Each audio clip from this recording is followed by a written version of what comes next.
thinking, all kinds of ideas, the world is not as it seems, and so on. That's a very American preoccupation. Conspiracy theories are not new. Conspiracy theories have been woven into the fabric of American society since before the signing of the Constitution.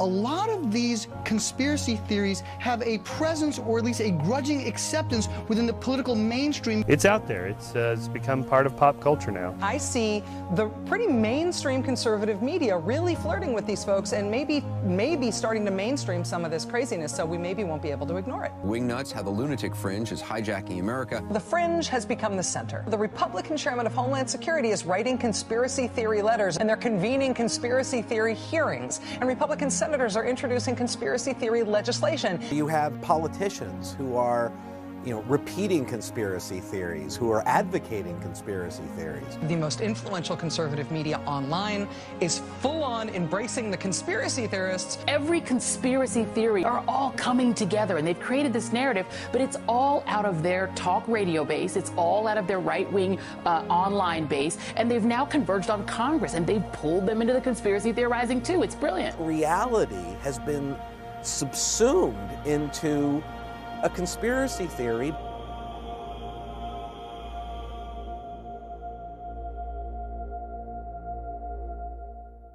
Conspiracy theories are widely publicized in books, magazines, TV shows, movies, and online. Odds are you're even a conspiracy theorist. Their profound popularity has undoubtedly attracted significant media attention. However, as you will see, the majority of the mainstream coverage concerning conspiracy theories is typically negative, incredibly biased, and disturbingly void of logical, objective analysis. The conspiracy theory term is the establishment's most effective method to dismiss legitimate inquiries, control the parameters of debate, condemn the criticism of authority, deceive the public, and conceal the truth. Are there definitions that we can lay out here? Where does somebody go from asking a legitimate question to becoming a conspiracy theorist?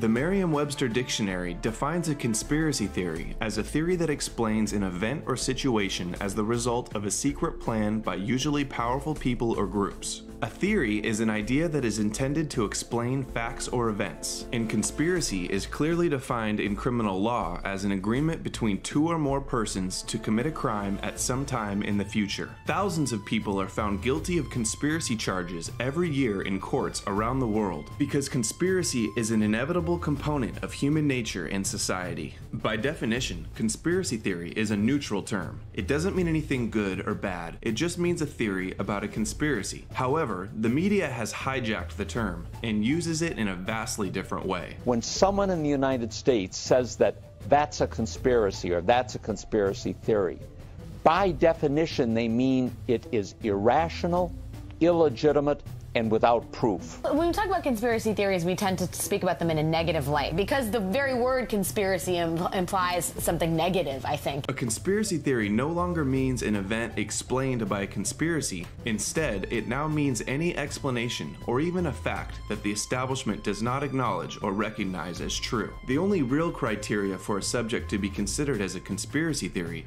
is for it to be characterized as one. Of course, not all conspiracy theories are created equal. Some conspiracy theories lack in facts and credibility, while others are unquestionably legitimate and deserve further examination. They vary widely in supporting evidence and plausibility, but each claim should stand on its own merit. Nevertheless, the media broadly paints them all with the same conspiracy theory brush, lumping them all together and dismissing them as ridiculous, baseless fantasies by merely mentioning the conspiracy theory term. This is a conspiracy theory in support of a conspiracy. I'm sorry to kill your conspiracy theories, but that is what happened. He's putting together these conspiracy thoughts, and I'm asking you if you agree. They use the term conspiracy theorist to essentially shut down any dissent, to really shut down any analysis of what the government is telling us. He said the government should call anybody who stands against them a conspiracy theorist.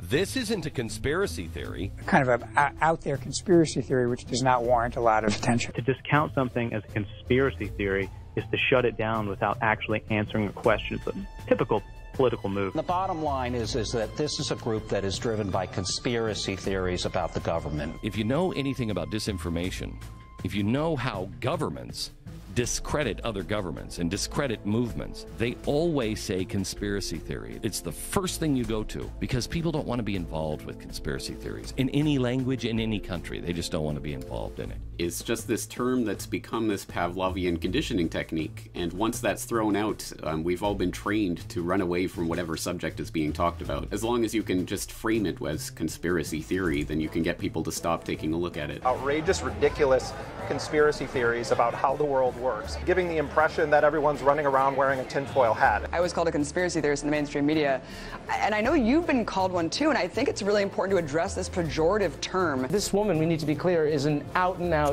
lunatic. She's a conspiracy theorist. Telling the truth is not a conspiracy theory. It's just such a cheap shot to shut down debate and critical thinking. The talk show host is Alex Jones. He's a conspiracy theorist. He's kind of like the guru.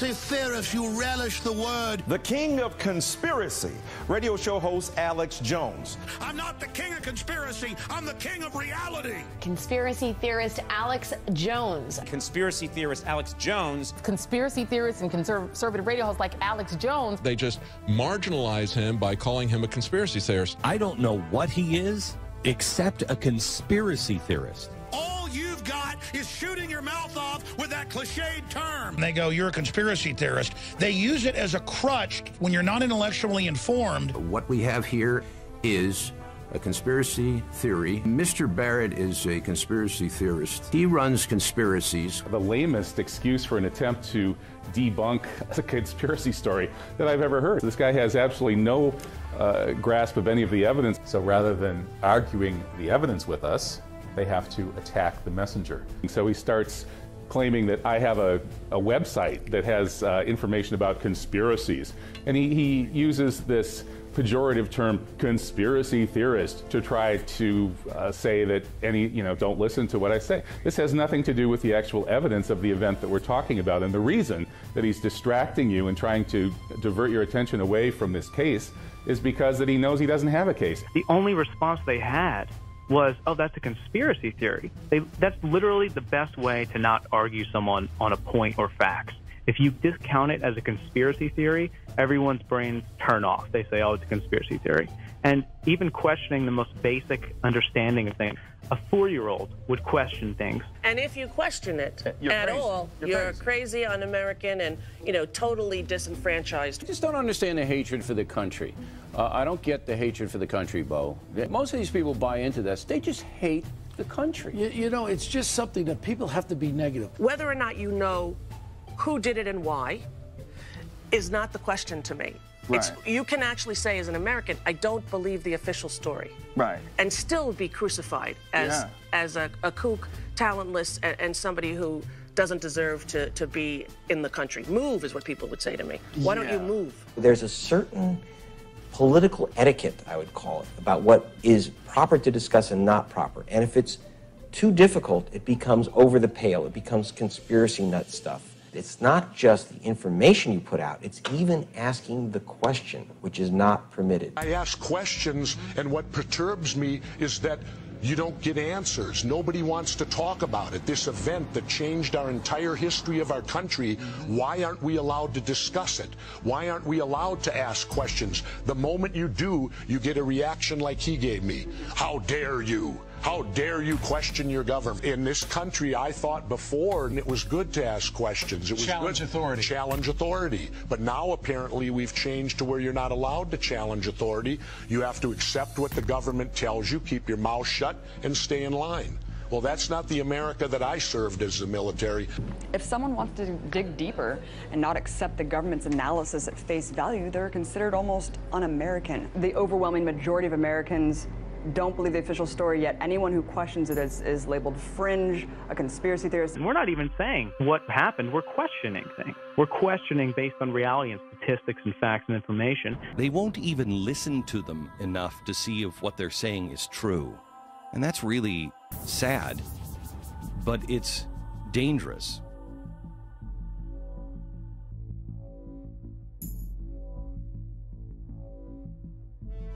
Any of those theories that you've heard of at all have any credence? Well, no, frankly. You'd think there might be something useful in it. No, there's no credence to it at all. All of their claims are spurious. They're backed up by nothing. They're backed up by nothing. How strong are their arguments? I mean, did they lay out their claim and they just say conspiracy and then they just leave it right there? Or, I mean, did they really detail out their line of thinking? There is not one shred of evidence to back that insane assertion up. A conspiracy theory based on nothing. There is absolutely no evidence. Without a shred of evidence. None whatsoever. Completely crazy theory. You have no evidence. No backup, no proof. Absolutely no evidence. There's not a fact in between there. Making statements that he can't back up with fact. No basis in fact. They just don't stand up to any kind of logic or interrogation of the facts. Vast conspiracies that are hiding these vast problems that don't exist, that have been disproven over and over again.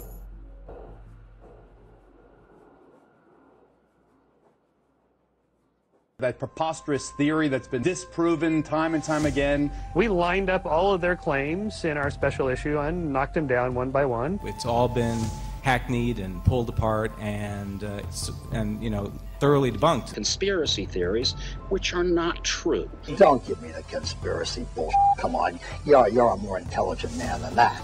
Come on. I mean, come on. Listen, there has never been a conspiracy in this country. You know, people are just spinning stories. They can believe whatever they want, but it doesn't mean that it's real. No theory of anything explains all the facts, even if there are still some unsolved mysteries, which is perfectly okay. We have to have a certain tolerance for ambiguity. We can't explain everything. Not everything is a conspiracy. Some things just are what they appear to be. That usually tends to be the reality of things.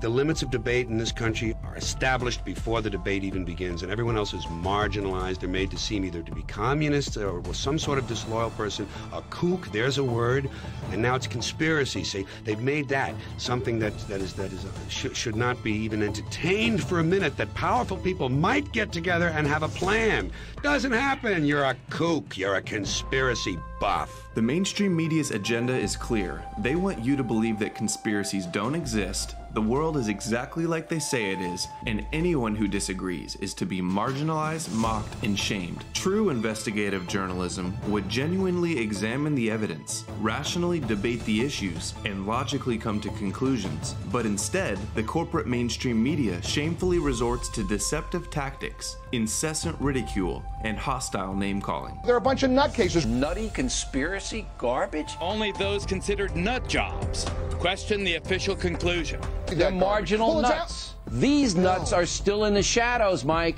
A lie that wallows in the shadows like this kooky conspiracy theory. This was just kooky people. I probably wouldn't pay attention to it.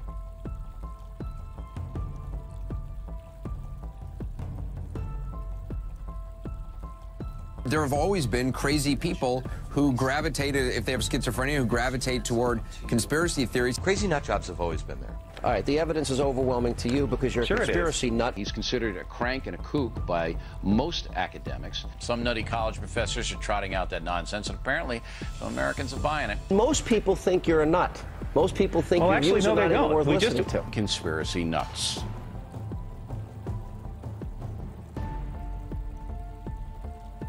Rather than actually debate the issue and talk about just what's going on here, you want to make it personal and go after the individual. Nothing surprises me what these wackos can come up with. He really lives in the land of wacky. Unfortunately, the act of questioning anything about this event now runs you the risk of being dismissed as a conspiracy theorist or a lunatic by the corporate media. Ranting like a lunatic. A lunatic. An absolute, diehard, insane lunatic.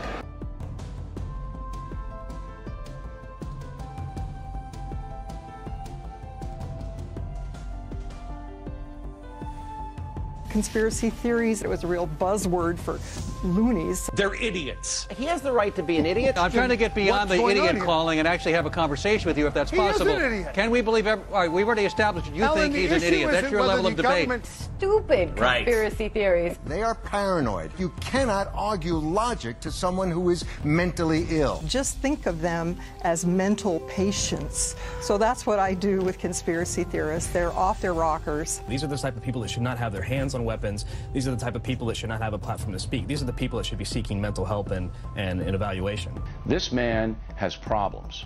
All right? He's got problems. He's a madman. The things he has said are so crazy, it's frightening. These people are just a bunch of maniacs.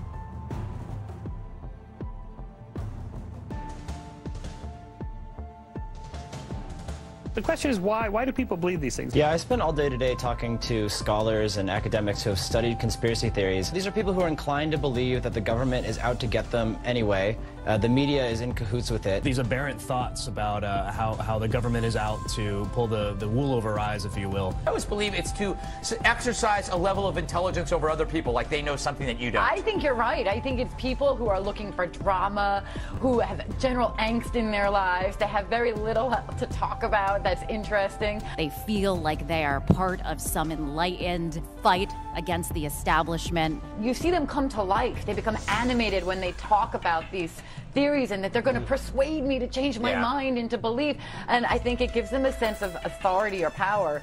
Most of the time, I agree with you. I think they're just nonsense. If you believe one conspiracy theory, you're more likely to believe 2 or 3 or 4. Have you ever met someone who believed one conspiracy theory? The most fantastical things are taken as common knowledge. You've been hearing the conspiracy theories on this for many years as well, and sometimes you have to scratch your head. Why are some people so eager to believe in conspiracies? Historically, we see that these conspiracies come after very upsetting events. In a time of economic difficulty, or in a time when things are going wrong in very visible ways, people try to seize on something awful, which may in fact be causal. It may have produced the bad outcome, or it may just be made up. So if you're scared or if you're angry, and a lot of people are, conspiracy theory seems appealing. And if they're politically polarized and full of anger or distrust, then they can start believing something that's baseless or ridiculous. Each time something really scary and disastrous happens, people search for meaning. And in a way, it kind of helps explain what happened. It explains this tragedy. It kind of gives meaning. It gives them a sense of control over their world, they feel. I think that's why they do it. The assassination of JFK. This has to be something big, comparable to killing a president. Lee Harvey Oswald acting alone, a lone nut, a nobody, that doesn't jive. That feels better to most people. People hate thinking about, in a flash of an eye, terrorist bombers can come in and crash into the World Trade Center. They would rather see that, oh yes, there was always a system. There was always some overriding explanation that can let us make sense of the world. People always want to believe that there's a more powerful explanation for these things. It's not just something went wrong or there's evil people in the world. They want to believe that somebody's more in control, even if it's somebody who they don't like. They want to believe that somebody's sort of pulling the switches. The important thing is to draw a line between people who are fringe groups who believe, for instance, that everything bad that happens in America is part of a massive conspiracy, including September 11th was an inside job, and people who are obsessed about the Kennedy assassination. What fuels these trends of conspiracy? It's because of something called cognitive dissonance. We want to balance our view of the world with the way things should be. Confirmation bias, as psychologists call it, to look for only evidence that supports their theories and disregard anything that says otherwise. These are people who inhabit a media world entirely contained by the internet, fringe sites. They don't read newspapers. They don't listen to the radio. They pretty much just get their news from radicalized websites that they go to on a daily basis. What I call fright-wing politics. It's way beyond left and right. It's really that murky ground of conspiracy theories that's been proliferating on the internet and inciting some people to take it a step too far towards violence. These guys actually believe what they say. The people that are leading the so-called truth movement, the ones I've met, they seem to actually believe it. So. Oh no, don't get me wrong. I think they do believe it, and which is why I believe these guys are dangerous. I believe these guys are anarchists that are looking to tear us apart. I mean, this is the kind of group that a Timothy McVeigh would come from. Yeah, that's right. That's what makes it a little bit scary. The floating of fantastic conspiracy theories that in many cases have helped drive people to violence. What has changed about this country and the world that has made these conspiracy theories more dangerous these days? Conspiracy theory radicalism, which almost always butts up against justifying violence. A lot of people who are looking into this, they're just curious. They have questions. That's fine. People should ask questions. They shouldn't believe everything they see or read.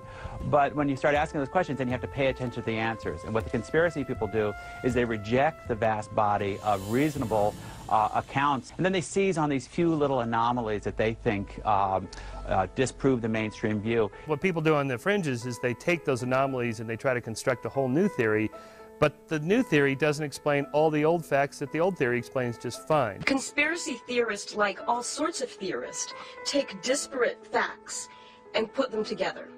And what makes a conspiracy theorist a little bit different is they put the facts together in alternative ways that are tinged with a kind of paranoia. Classic conspiracy theory, little grains of truth, but all adding up to something that really isn't true. The idea of a conspiracy theorist is, if I can disprove this point, then therefore I am proving the vast conspiracy. Any official story about anything can be torn down if the questions are incredibly broad or incredibly minute. I think that conspiracy theories in general really do work a bit like a game of telephone. You know, they are told and retold and tend to get more and more far out in the telling. Urban legend type tales that have been told and retold without any factual basis. People are fundamentally skeptical. People don't trust the explanations they have. This mistrust of an official explanation motivates them to go looking further, and then they want to keep going and keep going and keep going and find out what they think could be a more convincing explanation. Many of these people spend 10 to 12 hours a day on the internet, and they're sort of like idiot savants. They just made themselves experts in the minutiae of the conspiracy theory that they're obsessed with. Even when there is a clear explanation, then you have this search for supposed other evidence out there, and people just kind of pick it up and run with it, even when it seems completely unwarranted. We are natural pattern-seeking animals. We look for and find connections. We connect the dots like constellations in the sky. We find the constellations of meaning in our complex, chaotic world. I think that conspiracy theorists are making it more miserable for us in this, as we pick and choose our ways of life. I hear you. When you blame the government or whoever, you're actually removing the blame from the actual perpetrator, and you're putting it on somebody else. So in this quest to speak the truth or whatever, they're really doing a disservice to everyone involved. When you reject facts, reality, and you grasp to this idea that the government is out to get you, it's a slippery slope. What's next? The helicopters that fly over your house, the medevac helicopters, the news helicopters, they're out to get you. You hear this stuff, and it just makes you sick to your stomach. I loathe conspiracy theories. Can't these people give it a rest for one day? I've given up on trying to change conspiracy theorists. They're going to be with us for a long time. When you have policy being shaped by fantasy, you end up with pretty bad policy. When did seeking the truth become a bad thing? And how the pursuit of any kind of facts becomes so objectionable? Look, this dismissal is deliberate. It's also severely dumbing down the dialogue we should be having, and in fact, it's an endangerment to investigative journalism. For crying out loud, to question official narratives is the role of journalists, historians, and documentarians. Otherwise, we'd just be getting our news verbatim from government press releases. The majority of Americans believe that JFK was assassinated by a conspiracy. And also, a majority of people have questions about 9/11 also. Knowing this, how does it feel to go on shows like Piers Morgan and other shows on the mainstream media and to be ridiculed and painted as a lunatic for bringing up these issues? Well, because that was the CIA's mission to anyone that questioned it. That's how they do. They try to marginalize you. They try to make it seem like you're a conspiracy nut. It's in a CIA memo that you say conspiracy theory. I mean, that's declassified. The CIA, right after they killed Kennedy, put out these talking points. The first documented use of the conspiracy theory term is found in an American Historical Review article published in 1909. But it wasn't until the 1960s that the conspiracy theory phrase acquired its negative connotations and became commonly used as a derogatory, pejorative slur. Conspiracy theory's negative associations can be traced back to political scientist Richard Hofstadter's 1964 article in Harper's Magazine, where he suggested conspiracy theory theories stem from the paranoid style in American politics. However, it was the CIA who ultimately weaponized the term when it was adopted as the fundamental component in their propaganda campaign to oppose conspiracy theories. In 1967, the CIA essentially weaponized the conspiracy theory term and engaged in information warfare when it sent a detailed memo to all of its bureaus titled Countering Criticisms of the Warren Commission Report, which was the government's official investigation into the JFK assassination. The memo begins with the CIA expressing their concerns, stating that from the day of President Kennedy's assassination on, there has been speculation about the responsibility for his murder in a new wave of books and articles criticizing the commission's findings. Critics speculating as to the existence of some kind of conspiracy, implying the Warren Commission was involved, and that Vice President Lyndon B. Johnson himself benefited and was in some way responsible for the assassination. Conspiracy theories have frequently thrown suspicion on our own organization because we were directly involved and contributed to the investigation. This trend of opinion is a matter of concern to the US government and our organization because it affects the whole reputation of the American government and casts doubt on the leadership of American society. Despite being marked "Destroy when no longer needed," the dispatch was released 9 years later in response to a New York Times Freedom of Information Act request and is available online. The memo was marked Psych, short for Psychological Operations, or PSYOP, and CS, short for Clandestine Services. The memo outlines a detailed series of actions and techniques to counter and discredit the claims of conspiracy theorists. Its directives include instructing agents to, quote, employ propaganda assets to refute the attacks of the critics, adding, book reviews and feature articles are particularly appropriate for this purpose, advising covert assets in the media to ignore conspiracy claims unless discussion is already taking place, and directing agents to remind their friendly elite contacts, especially politicians and editors, of the Warren Commission's integrity and urge them to use their influence to discourage unfounded and irresponsible speculation. CIA document 1035-960 further outlines additional talking points to counter conspiratorial arguments, stating, the following arguments should be useful. Claim the charges of the critics are without serious foundation and based on unreliable eyewitness testimony. Claim that it would be impossible to conceal such a large-scale conspiracy. I don't believe in conspiracies because nobody keeps anything secret. Nobody keeps anything secret. That is the best defense against conspiracy theories. The biggest problem with conspiracies, particularly government conspiracies, is government bureaucrats are not very competent and they can't keep their mouth shut. There is no conspiracy because people can't keep their mouth shut. Can you actually imagine that our government was capable and then keeping it off of the front page of the New York Times? No. It would be a conspiracy of thousands of people all over the world. Wouldn't it leak? Wouldn't some of those people be eager to talk about it? Wouldn't we in the media love to put it on the front page? Wouldn't it be a big headline? Don't you think that the fact that it's not on the front page means it's probably not true? And they look at me and they just don't believe I don't convince them. If something like this was going on, I promise you, someone would be blowing the whistle. Claim that further speculative discussion only plays into the hands of the opposition. Billionaire businessman Mark Cuban, the owner of the Dallas Mavericks basketball team, is putting up money to distribute a 9/11 conspiracy film, and it's awful, you know that. The film is going to be used by American haters all over the world, and decent people should be outraged. It's not a free speech argument. It's basically you give the enemies of America all over the world who play to uninformed bigotry, you give them another tool in which to hurt America. What bothers me more is that jihadists and those in the other parts of the world are going to use it and also point to Mark Cuban and say, look and see what happened. The Americans did it to themselves. We're innocent. We didn't do anything. Blame the Jews. Blame America. Yes, free speech, but I got to tell you something.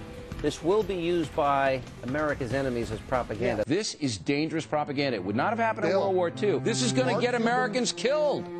No, it's not. If Mark Cuban had done this in World War II, Franklin Delano Roosevelt would have thrown his butt in jail. People who support that also are giving aid and comfort to the enemy who want to kill stop with the aid and comfort to the enemy. Claim that, quote, no significant new evidence has emerged. It's the same old stuff, the same old points, nothing new. If you've got evidence, show us, but There's been no new evidence in 8 years. Go away. Sorry. Accuse theorists of falling in love with their theories. They are too ideologically and, I think, emotionally satisfying to the people who espouse them. Claim conspiracy theorists are wedded to their theories before the evidence was in. Conspiracy theorists take those facts and unwind them on the basis of an original belief. Conspiracy theories work backwards. Accuse theorists of being politically motivated. The far-left fringe has embraced the conspiracy theory that elements of the U.S. government carried out the attacks on 9/11. It's unbelievable, but that's what they're saying. Why is the far left putting military and all Americans in danger? The left's going to go nuts over it like they did with Michael Moore. All right, Mr. Liberal, why don't you get to your point instead of being a little snotty, left-wing radical? Go ahead. This is also not a left-right issue. Let's sit down and talk. Alex Jones is behind this movie is a right-winger, by the way. This is not left-right. You're trying to create a partisan wedge to keep people in the partisan left-right paradigm. Accuse theorists of being financially motivated. I get that the guys who sell this stuff for a living have a reason to sell this stuff. There's always going to be a very, very, very exciting market for these things. There is money to be made in feeding the ragged edge of America's long-standing conspiratorial mindset. And, I'm sure it's good for business. These guys have a good racket going. It's always the end of the world, but not quite yet. Subscribe for 1 more month, because then it'll be the end of the world. Only $19.95, and yes, you can pay in gold. The government and media continue to rely on the conspiracy theory pejorative label, paired with the psyop tactics found in this memo, to dismiss conspiracy allegations to this day. The CIA's strategy to make conspiracy belief a target of ridicule and hostility is arguably the most successful propaganda campaign in modern history. The government's network of covert propaganda assets and friendly elite contacts referenced in this document were partially brought to light in a 1975 congressional investigation into government agencies' intelligence activities. The hearings, known as the Church Committee, were investigating the intelligence activities of the CIA, NSA, and FBI after illegal surveillance activities surfaced during the Watergate scandal. Do you have any people being paid by the CIA who are contributing to a major circulation American journal? We do have people who submit pieces to American journals. Do you have any people paid by the CIA who are working for television networks? This, I think, gets into the kind of getting into the details, Mr. Chairman, that I'd like to get into in executive session. The investigation revealed that the CIA was paying bribe money equivalent to $1 billion adjusted for inflation under the table to heads of major media companies, editors, and reporters to act as gatekeepers and propagandists for the establishment. The Commission's final report determined that, quote, the CIA currently maintains a network of several hundred foreign individuals around the world who provide intelligence for the CIA and at times attempt to influence opinion through the use of covert propaganda. These individuals provide the CIA with direct access to a large number of newspapers, periodicals, scores of press services and news agencies, radio and television stations, commercial book publishers, and other foreign media outlets. In 1977, Pulitzer Prize winner Carl Bernstein shined further light on the CIA's propaganda network in his Rolling Stone article titled "The CIA and the Media." The article exposes how America's most powerful news media worked hand in glove with the CIA and that the Church Committee actually played a part in covering it up. After leaving the Washington Post, where he uncovered the Watergate scandal with partner Bob Woodward, Carl Bernstein spent 6 months investigating the relationship between the CIA and the media. His findings revealed that for the last 25 years, the CIA built a network of over 400 covert propaganda paid operatives, secretly spread throughout influential positions in the mainstream media, including the Associated Press, Reuters, UPI, ABC, NBC, Newsweek, and the largest newspaper and magazine publisher, Hearst, adding, quote, by far the most valuable of these associations, according to CIA officials, have been with the New York Times, CBS, and Time Incorporated. At CBS, we had been contacted by the CIA. As a matter of fact, by the time I became the head of the whole news and public affairs operation in 1954, ships had been established, and I was told about them and asked if I'd carry on with them. The CIA's secret propaganda campaign to manipulate the media came to be known as Operation Mockingbird. Operation Mockingbird You know, this was a program that the CIA, FBI was inserting operatives within all the major media networks. I mean, we're talking about all of them. Yeah. Papers, publications. My whole question is this still going on today? Because they've really permeated throughout the culture of the establishment media. And really, we see the establishment media today, they just parrot the establishment. I'm like, wait, has this gone full circle? You say that continues today? Well, yeah, I would think probably for a reporter it would continue today, but because of all of the revelations of the period of the 1970s, it seems to me that a reporter's got to be much more circumspect in doing it now, or he runs the risk of at least being looked at with considerable disfavor by the public. I think you've got to be much more careful about it. You ask, is this still going on today? Well, we can look at the last National Defense Authorization Act, NDAA 2013, has a provision in there that legalizes propaganda. Propaganda, a program by governments to manipulate people's thoughts and opinions. We are in an information war, and we are losing that war. I'll be very blunt in my assessment. Clearly, the United States feels on the defensive, in part because it can no longer monopolize terms of the debate. There's other information out there. There are other points of view. And those points of view are profoundly damaging to a country that believes that its point of view is the only point of view. The First Lady of the United States recently addressed concerns about Internet. She said we're all going to have to rethink how we deal with the Internet. There are a number of serious issues without any kind of editing function or gatekeeping function. She said what the problem with the Internet was just getting started back in those days, is that there are no gatekeepers. Think about that. There are no gatekeepers. She wants gatekeepers on the free flow of information. 1995 was also on a 93 memo. Clinton administration feared Internet's ability to democratize news. It says, the new media is here. We've got to control info. We can't let the public have access, these are quotes, to free information. This attack on free speech is happening because the old dinosaur media, the state-run media, is in free fall. You have a perfect storm of state-run media and government wanting to control information. If you look at where a lot of the work originates, where the first things come out on the internet, some of them tend to be these political fringe sites, and yet they're treated by much of the media as if they're somehow credible, that a quote from one of those sites is no different than something from the New York Times. We've got to have the media call anyone that questions us conspiracy theorists, and any media that's not the Washington Post or New York Times is a conspiracy theory. They want to set the Overton window. They want to set the parameters of debate where only what MSNBC says or CNN says with White House talking points is the acceptable political discussion. They knew what the internet meant for them. And they were conspiring like the Soviet Union to kill it in its crib. The great story here for anybody willing to find it and write about it and explain it is this vast right-wing conspiracy that has been conspiring against my husband since the day he announced for president. This is not our opinion or a conspiracy theory like Hillary puts in your mind, just a denial button people can push. They release this on the Clinton official presidential library website. Despite the media and government's outright condemnation of conspiracy theories, the public is becoming increasingly skeptical of the government and the mainstream media. It's hardly breaking news that the public has soured on the media, but the latest figures are truly sobering. 80% of Americans believe TV and newspaper reporters are dishonest and unethical, according to a Gallup poll. 80%, putting them barely ahead of car salesmen and members of Congress. Faith in American institutions is at an all-time low. We've told you this for years now. According to a new Gallup poll, American distrust of the news media reached an all-time high this year. The establishment openly admits they fear the alternative information provided by independent news online because it threatens the corporate media's monopoly over information. In recent decades,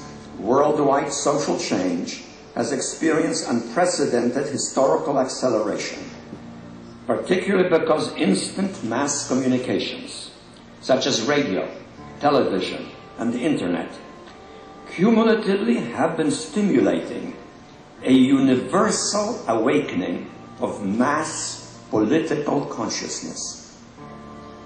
The resulting widespread rise in worldwide populist activism is proving inimical to external domination of the kind that prevailed in the age of colonialism and imperialism. Persistent and highly motivated populist resistance of politically awakened and historically resentful peoples to external control has proven to be increasingly difficult to suppress. In earlier times, it was easier to control 1 million people, literally. It was easier to control 1 million people than physically to kill 1 million people. Today, it is infinitely easier to kill 1 million people than to control 1 million people. It is easier to kill than to control. The mainstream media's response is to aggressively attack the internet. Unlike in the past where we had fax networks and shortwave radio, we now have the internet. The internet is full of nutty theories. Conspiracy theories, the web, of course, is full of them. That murky ground of conspiracy theories that's been proliferating on the internet. It's been bubbling up kind of from the fringes for years and gradually making headway into the mainstream. On the internet it started, right? On the internet. I think that this internet stuff with this access now that people have has made more crazy people, because people who are borderline crazy now go in there and become crazy. You can get your crazy opinion heard. They have wild ideas, and it's because they've been just talking to each other, and it doesn't have to be factual anymore. If you have everybody that's surrounding you believes the same thing, it becomes an alternative reality for you. By using the internet to mobilize people that feel displaced, that feel like they've been on the outskirts of society, and give them a place where they can find a sense of belonging and maybe make a difference in their own way. And it's a problem, and we see that it's effective. We see that they are shaping the discussion online, on message boards, on Twitter, on social media. And the internet, you know, we thought that it would be this place where you know, it's wonderful in a lot of ways because a lot of different viewpoints and a lot of different people have a voice like never before. But unfortunately, it's provided a forum where disinformation, false theories, people that are just trying to make a name for themselves, bloggers or whatever, that have absolutely no accountability for the truth, are able to rile up a mass amount of people online. It provides this voice for fringe voices, extremists. The platform that it provides for fringe and radical views. Alternative media, and thanks to the internet, it fuels these things. People begin to presume that these conspiracies are in fact true as they're, you know, introduced to this on a daily basis. You repeat it over and over and over again, and suddenly the conspiratorial theories begin to take on a life of its own. It provides a place for these people, a place where these people can congregate and feed off of each other's biases. It's almost like a community that is almost like a cult, I would say, that is formed online, and they mobilize. They find a home. They find a place where they're heard, and they find a sense of belonging. They find an outlet where they can a platform to voice their deranged views. The extreme fringe is given a platform for what otherwise would not be considered reputable television. You know, most broadcasts wouldn't have on the types of voices with these conspiratorial theories. It tends to multiply online, and you see these dark corners of the internet where people pile on, and there's this very minute parsing of the technicalities of the supposed evidence, and more detail gets added and accumulated, and it kind of feeds on itself. It really almost makes you ask the question, would it have been better if we'd never invented the internet? When people who are like-minded get together, they tend to end up in a more extreme position that fits with the direction in which they were tending before they started talking to each other. In social media, you can quickly find a bunch of people who agree with you, and people are often kind of tentative about their belief just because they're not sure. And then when they hear other people who agree with them, they become more sure and much less tentative.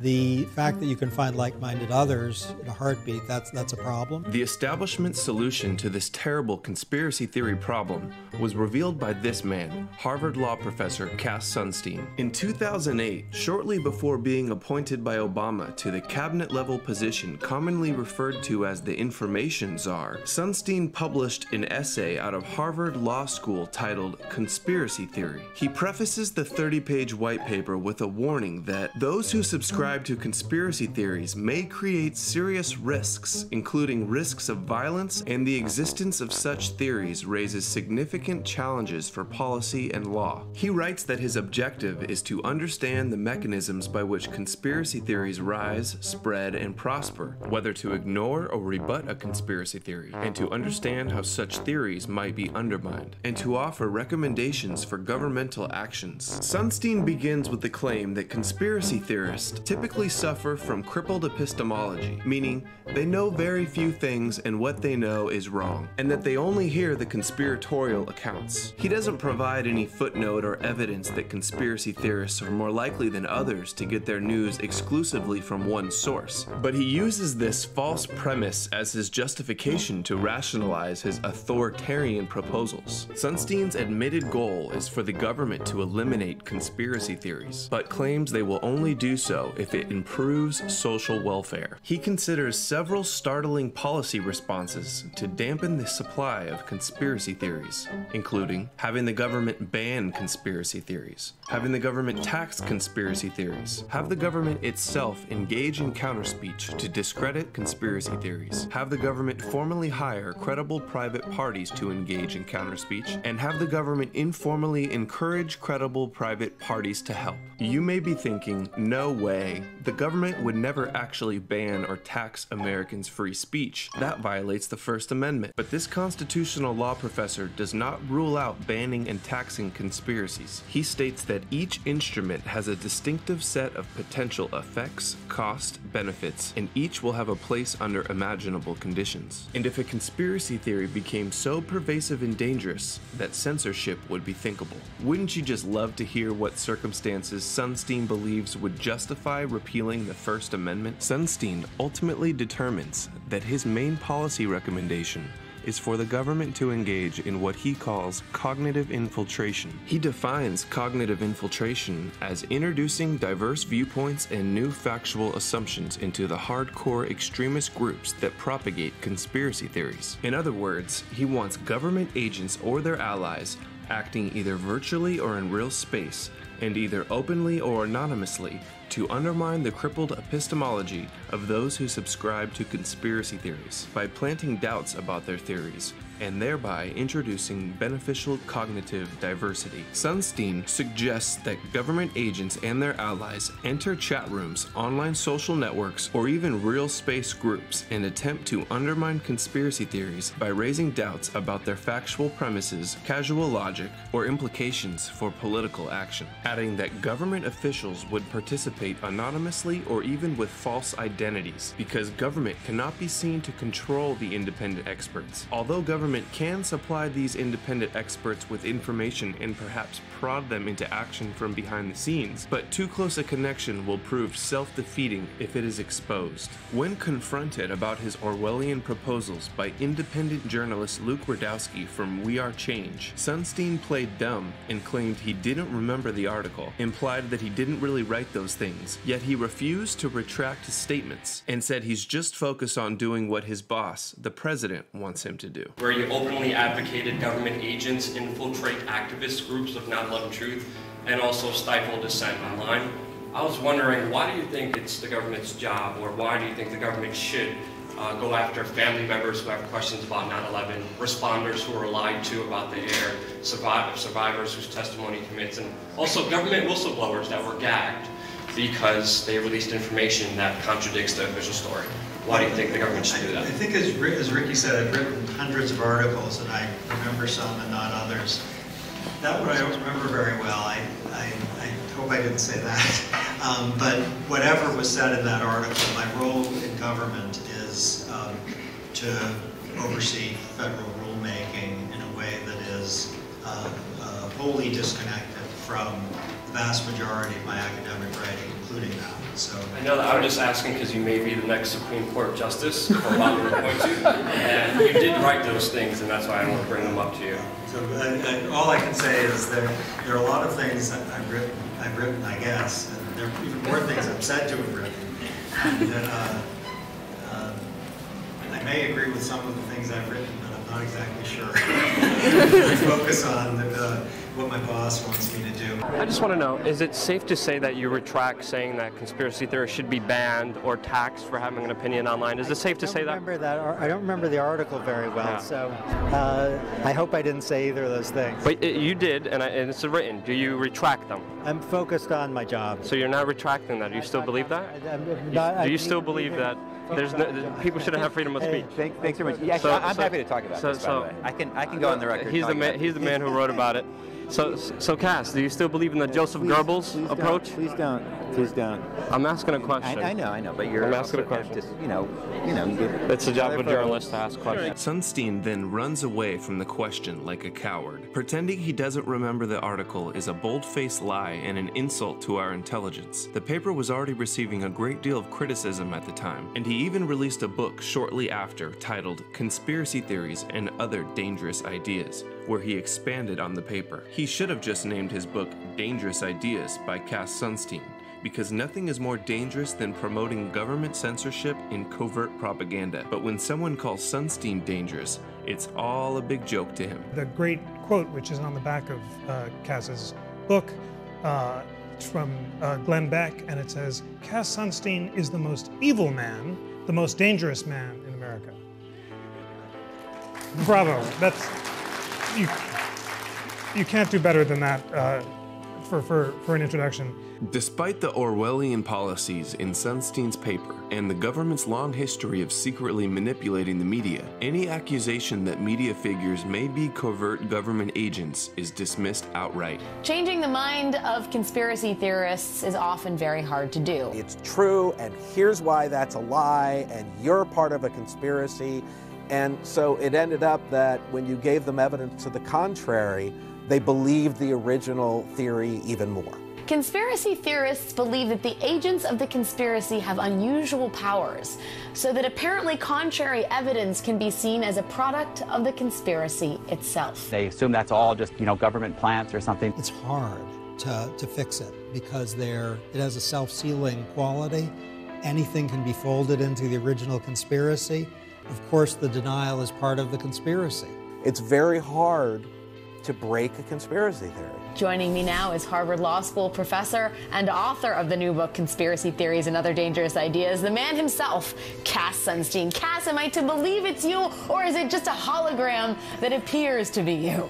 Well, it's me, but of course I would say that. Right, exactly. In your book, you write about just how hard it is to debunk conspiracy theories, because those who believe in them, and I will quote you, are unlikely to give respectful attention to the debunkers who, in their eyes, may after all be agents or dupes of those responsible for the conspiracy in the first place. Sunstein criticizes conspiracy theorists for suspecting that people in the media are government agents, yet that is exactly what he is proposing. His hypocrisy is astounding. Sunstein's recommendations for the government to cognitively infiltrate conspiracy theory groups online with government propaganda was evidently put into place by the United States Defense Advanced Research Projects Agency, DARPA. In 2011, DARPA unveiled its Social Media and Strategic Communication program with a solicitation on fedbizops.gov for innovative research proposals and emerging technologies to improve its methods of detecting and conducting propaganda campaigns in social media. Through the program, DARPA seeks to develop tools to help identify misinformation or deception campaigns and counter them with truthful information, reducing adversaries' ability to manipulate events. They are basically asking for new technologies to carry out Cass Sunstein's call for cognitive infiltration of conspiracy groups. However, the concept of manipulating public opinion with online propaganda did not originate with Sunstein. It is a common propaganda tactic practiced by governments and corporations around the world. It has been reported that Israel pays college students to promote the Zionist agenda. China pays commenters to spin bad news to shape public opinion. Russia also has their army of trolls. Even Canada is involved. So is it okay to have the government monitor social media conversations and then to wade in and correct some some of those conversations. In 2014, NSA whistleblower Edward Snowden leaked documents to journalist Glenn Greenwald. The leaks contained presentation slides from the United Kingdom's Government Communications Headquarters, which is the British equivalent of the NSA. The documents reveal that the government has been systematically attempting to control, infiltrate, manipulate, and warp online discourse through a previously secret unit known as the Joint Threat Research Intelligence Group, or JTRIG. The document received from the Joint Threat Research Intelligence Group is, quote, "The Art of Deception, Training for Online Covert Operations." Oh boy, this ought to be good. They've got the memos internally from how they do it, and of course, the Five Eyes all participate in this intelligence gathering operations together. So if Britain does it, as they're doing it here, will they share the information and with the U.S. and the other Five Eyes? Yes. And if you don't know the Five Eyes, that's U.S., Britain, New Zealand, Australia, and Canada. It's what they call themselves. It's their intelligence groups working together. Hey, what can you do in Britain? What can you do in Australia and America? How can we violate each other's laws without having to do it ourselves and get our hands dirty? In this case, they do it with propaganda. And people have crazy conspiracy theories. They have a manual for how to do it. Using online techniques to make something happen in the real or cyber world. Information ops, influence or disruption,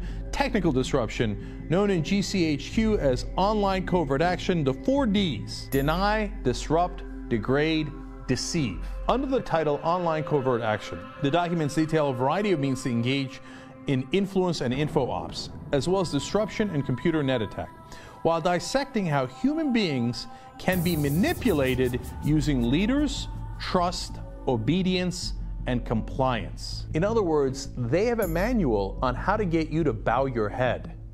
And one of the keys to that is to get trusted leaders in the media to say, no, this is right, the government is right, now everybody comply. In this slide, you'll see highlighted conspiracy stories, plant some of those online, etc. Use, on the right-hand side, you see hindsight bias, confirmation bias, anchoring and priming targets to believe a certain thing, and then confirm their bias already, etc. They have all these psychological tactics to get you to believe things that aren't true. But my favorite is at the bottom there. Propaganda, branding, marketing. They know they're doing propaganda. They have a manual that says do propaganda in the media.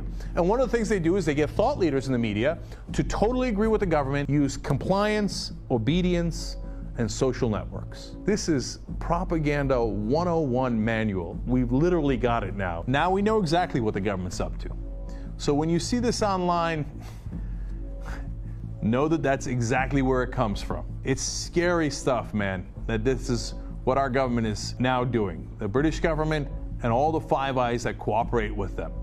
Big Brother is here, and he's got some unbelievable propaganda headed in your direction. The establishment has been waging war on conspiracy theories and the truth for decades, and the media and internet have been thoroughly infiltrated. It's literally a conspiracy against conspiracy theories. Two of the biggest conspiracies the establishment attempts to dismiss by labeling conspiracy theory are the New World Order global government conspiracy and the 9/11 attacks.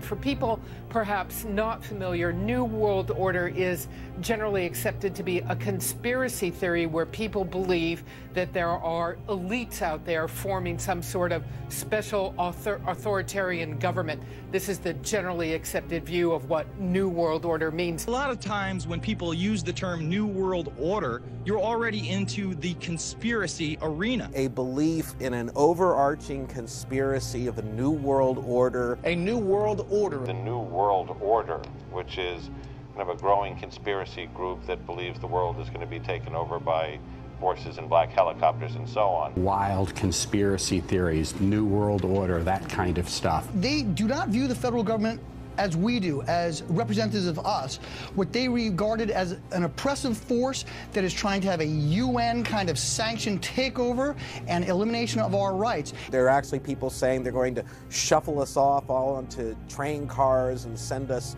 to work camps.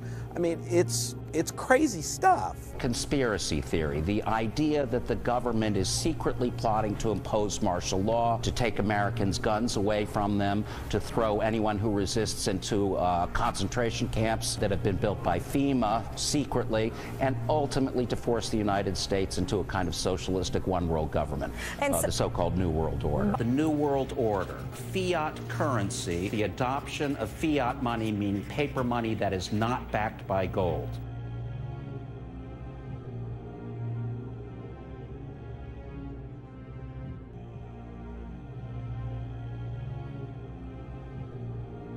Many people in the patriot world trace that conspiracy, that alleged conspiracy, to the formation of the Federal Reserve in 1913. One of the biggest warnings that Thomas Jefferson gave after they set up the Republic was watch out for the banks. The minute they start controlling the money supply, they will have tremendous power, and they will wield that power to squash democracy. The worst possible outcome, unfortunately, is the one we have right now. The question is, do we all work for central bankers? That's what I want to address to our guest tonight.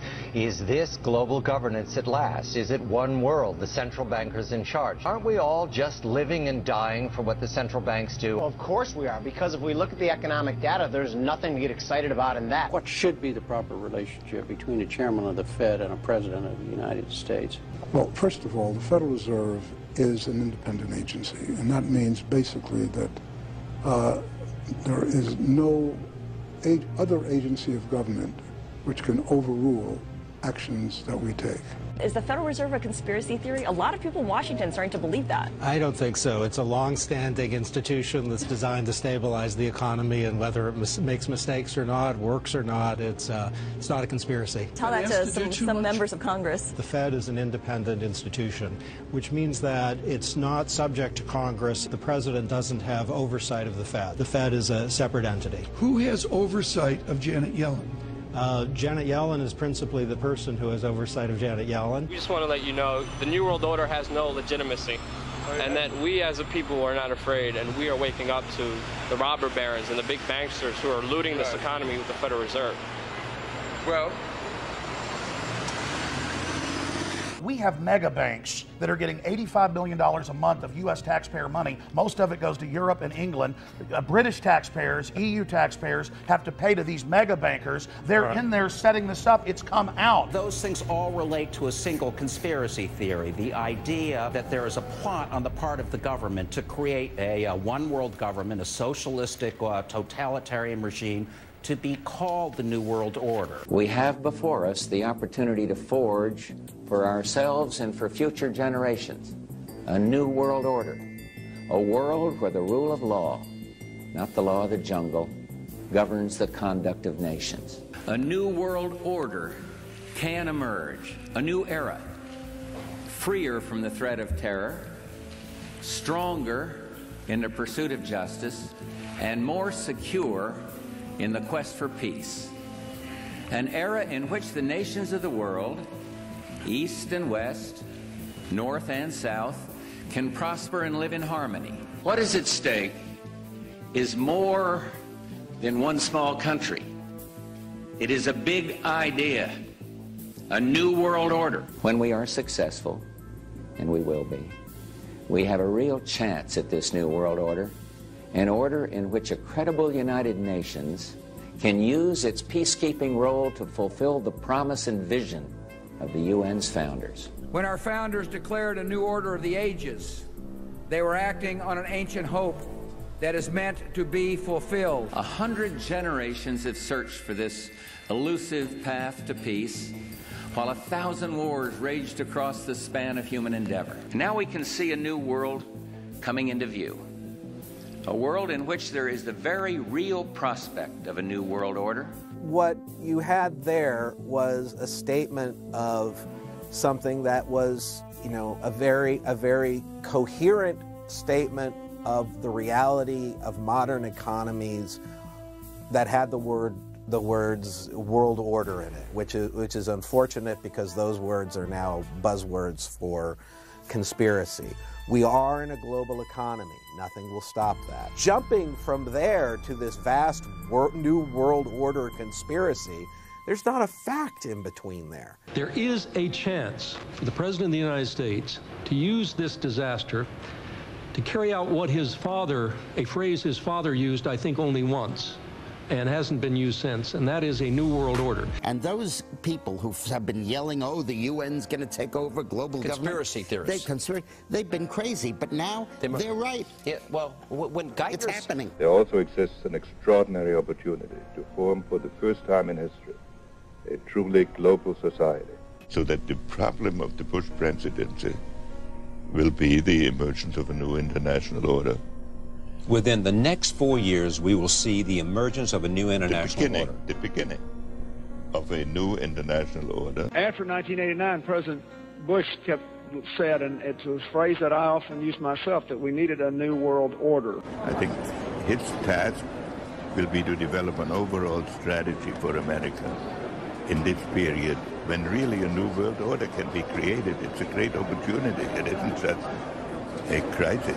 President Obama and British Prime Minister Gordon today calling for a new world order to tackle our global economic crisis. Could it be the beginning of a beautiful friendship, a global New Deal, a new world order? And the president outlined his vision of a new world order in which the U.S. would participate fully. We've got to give them a stake in creating the kind of world order that I think all of us would like to see. The affirmative task we have now is to actually create a new world order. A new world order! Never before has a new world order had to be assembled from so many different perceptions, or on so global a scale. And this present window of opportunity during which a truly peaceful and interdependent world order might be built will not be here for too long.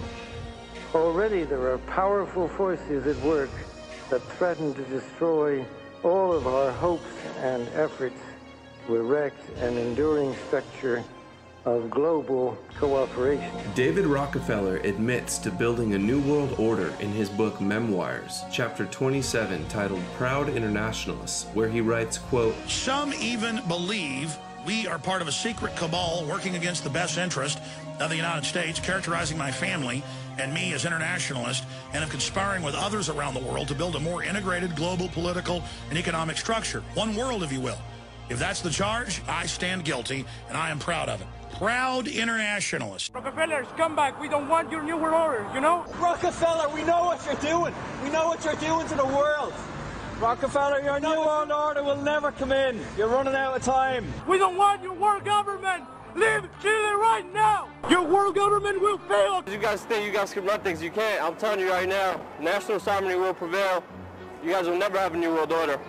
I'm just here to deliver that message right here. It's not so much as a sinister conspiracy, it's just knowledge is out there. If we look for it, you'll realize that our national sovereignty is under threat. I see it's a conspiracy in the sense that some people believe in globalism, some people believe in the North American Union. I don't. It used to be more secretive. You know, the New World Order was talked about 30 or 40 years ago, and nobody would say it out and open. Now they talk about the New World Order, so it's not as secretive and it's not as conspiratorial as it was 50 or 60 years ago. People believe in internationalism, and I think they're very sincere. They just think the world would be better off if we had one world government.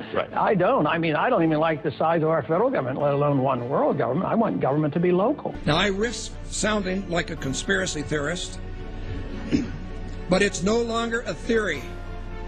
What I'm about to say is fact. The secret organizations of the world power elite are no longer secret.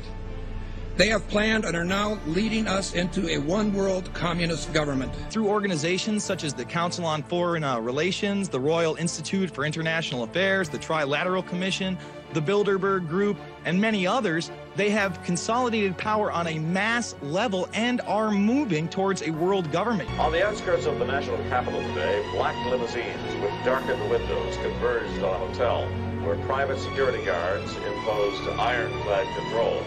The limos carried royalty, political power brokers, and industrial titans to a secret meeting that will last all weekend. It's known as the Bilderberg Group. Could their objective be world domination? Bohemian Club in California where every year at this time, the elite from around the country get together for 2.5 weeks of fun and games. And what is the Bohemian Grove? Well, it's a kind of summer camp for the powerful, an all-male gathering in great secrecy. Each year, guests like Henry Kissinger or Zbigniew Brzezinski address members on their areas of expertise. There are rituals, bonfires, and the burning of effigies. The motto of the Bohemian Club is "Weaving spiders, come not here." Simply put, that tells members to leave their business and political deals at home and simply have a good time.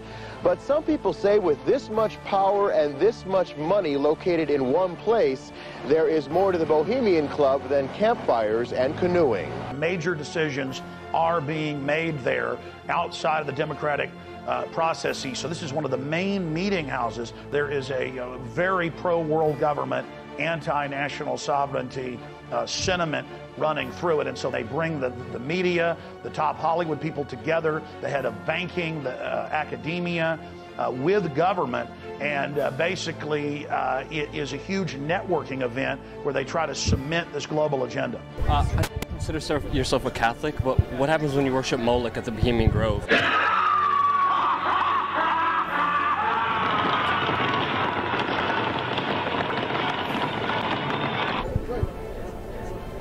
Can you tell us what happens there? You actually believe all this junk? Bill Clinton said that Republicans run around naked in the woods there. As you say, the Bohemian Club? That's where all those rich Republicans go out and stand naked against redwood trees, right? I've never been to the Bohemian Club, but you ought to go. It'd be good for you. Get some fresh air. And you don't want to know what Richard Nixon said about the place. The Bohemian Grove that I attend, one time to time, the Easters and the others have come there. But it is the most faggy goddamn thing you will could ever imagine in San Francisco crowd, because it's just terrible. I mean, I don't want to shake hands with anybody in San Francisco. That's the place you attended. It's a secret society. Can you tell us at least who invited you? You know, it's nice to know that there's some people who have fantasy lives that have nothing to touch with. Nice to have you here. Bye-bye. You can't answer the question. You're going to open up on the Bohemian Grove. Bye-bye. You might as well just answer the question. It's going to be a lot easier. People are just going to, it's going to be on YouTube. People are just going to speculate that there's something wrong unless you tell us there's nothing wrong. Come on. Why? I'm just trying to be transparent and open. That's all I'm trying to do, and you're kind of making yourself look kind of guilty. Have you been there for the ceremony with the cremation of care? Frankly, I don't think that's something I need to talk to you about. Really? That's right. Well, I'm Alex Jones, and I snuck in there in 2000. I'm the guy that blew it wide open and got the video. It's been on national TV. Well, I disrespect you for that. You do? I do.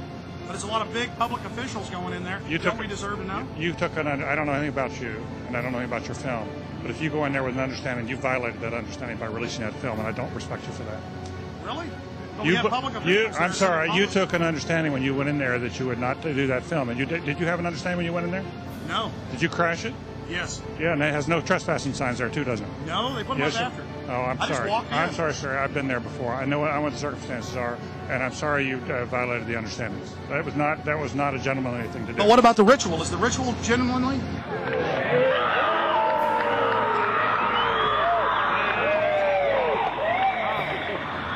Sir, everything. I don't owe you this comment. I know.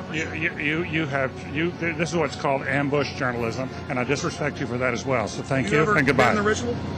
It's none of your damn business. Let's go to John in San Diego. What's going on, John? Can you address the Bohemian Grove Club private presidential? You know, these guys in San Diego, it's too nice. The weather's too nice there. It goes to their And head. here's what happens, because I used to have a house in San Diego. Right. Not everybody. But you go out to the beach and you do all that, and then some kind of substance gets in your mind. And then John just demonstrated, like, can I address the Bohemian whatever? Whatever. You know. John, San Diego. What's going on, John? How do you feel about the private presidential resort, the Bohemian Grove, having... All right, I don't know what you're talking about, and I don't care. You get the Kool-Aid crew, the Bohemian Grove. All right. Yale University is 300 years old this year, and were you to visit its campus, you would see that it still has exotic clubhouses. which look like tombs where Yale's legendary secret societies meet. The videotape provides a grainy glimpse into what appear to be the initiation rituals of a secret society that's been around since 1832, whose members have gone on to be leaders of Wall Street and the White House, the Senate and the Supreme Court. In the famous Skull and Bones Society, the rituals are still a secret. Even though it may seem silly to us, it seems to mean something to them, and you can't argue with the success of Skull and Bones. True. Famous alums include Senators John Kerry and John Chafee, to name two, and 3 presidents, William Taft, George Bush, and George W. Bush, who's been reluctant to talk about Skull and Bones. Does it still exist? The thing is so secret, I'm not even sure it still exists. The tape is a valuable artifact, an extremely rare view into the secret society that groomed the American ruling class for generations. You were both in Skull and Bones, the secret society. It's so secret we can't talk about it. What does that tell us? Not much, because it's a secret. Is there a secret handshake? Is there a secret code? I wish there were something secret I could manifest. 322, secret number? There are all kinds of secrets. You remember Skull and Bones from college and Bush? Were you in the same secret society as Bush? Were you in Skull and Bones? Thank you for cutting my mic. Thank you. Are you going to arrest me? Excuse me. Excuse me. What are you arresting me for? Whoa, whoa, whoa, whoa. Is anybody watching this? I'm not doing this. I want you to... He's got a taser on his chest.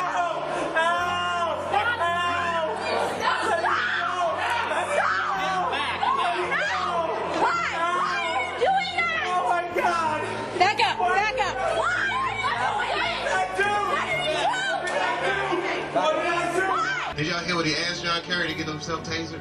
Did you hear the question? He was like, is it not true, Senator Kerry, that you are a member of Skull and Crossbones, a secret society with George Bush? And Kerry was like, that's a very good question, and I'm going to answer that question.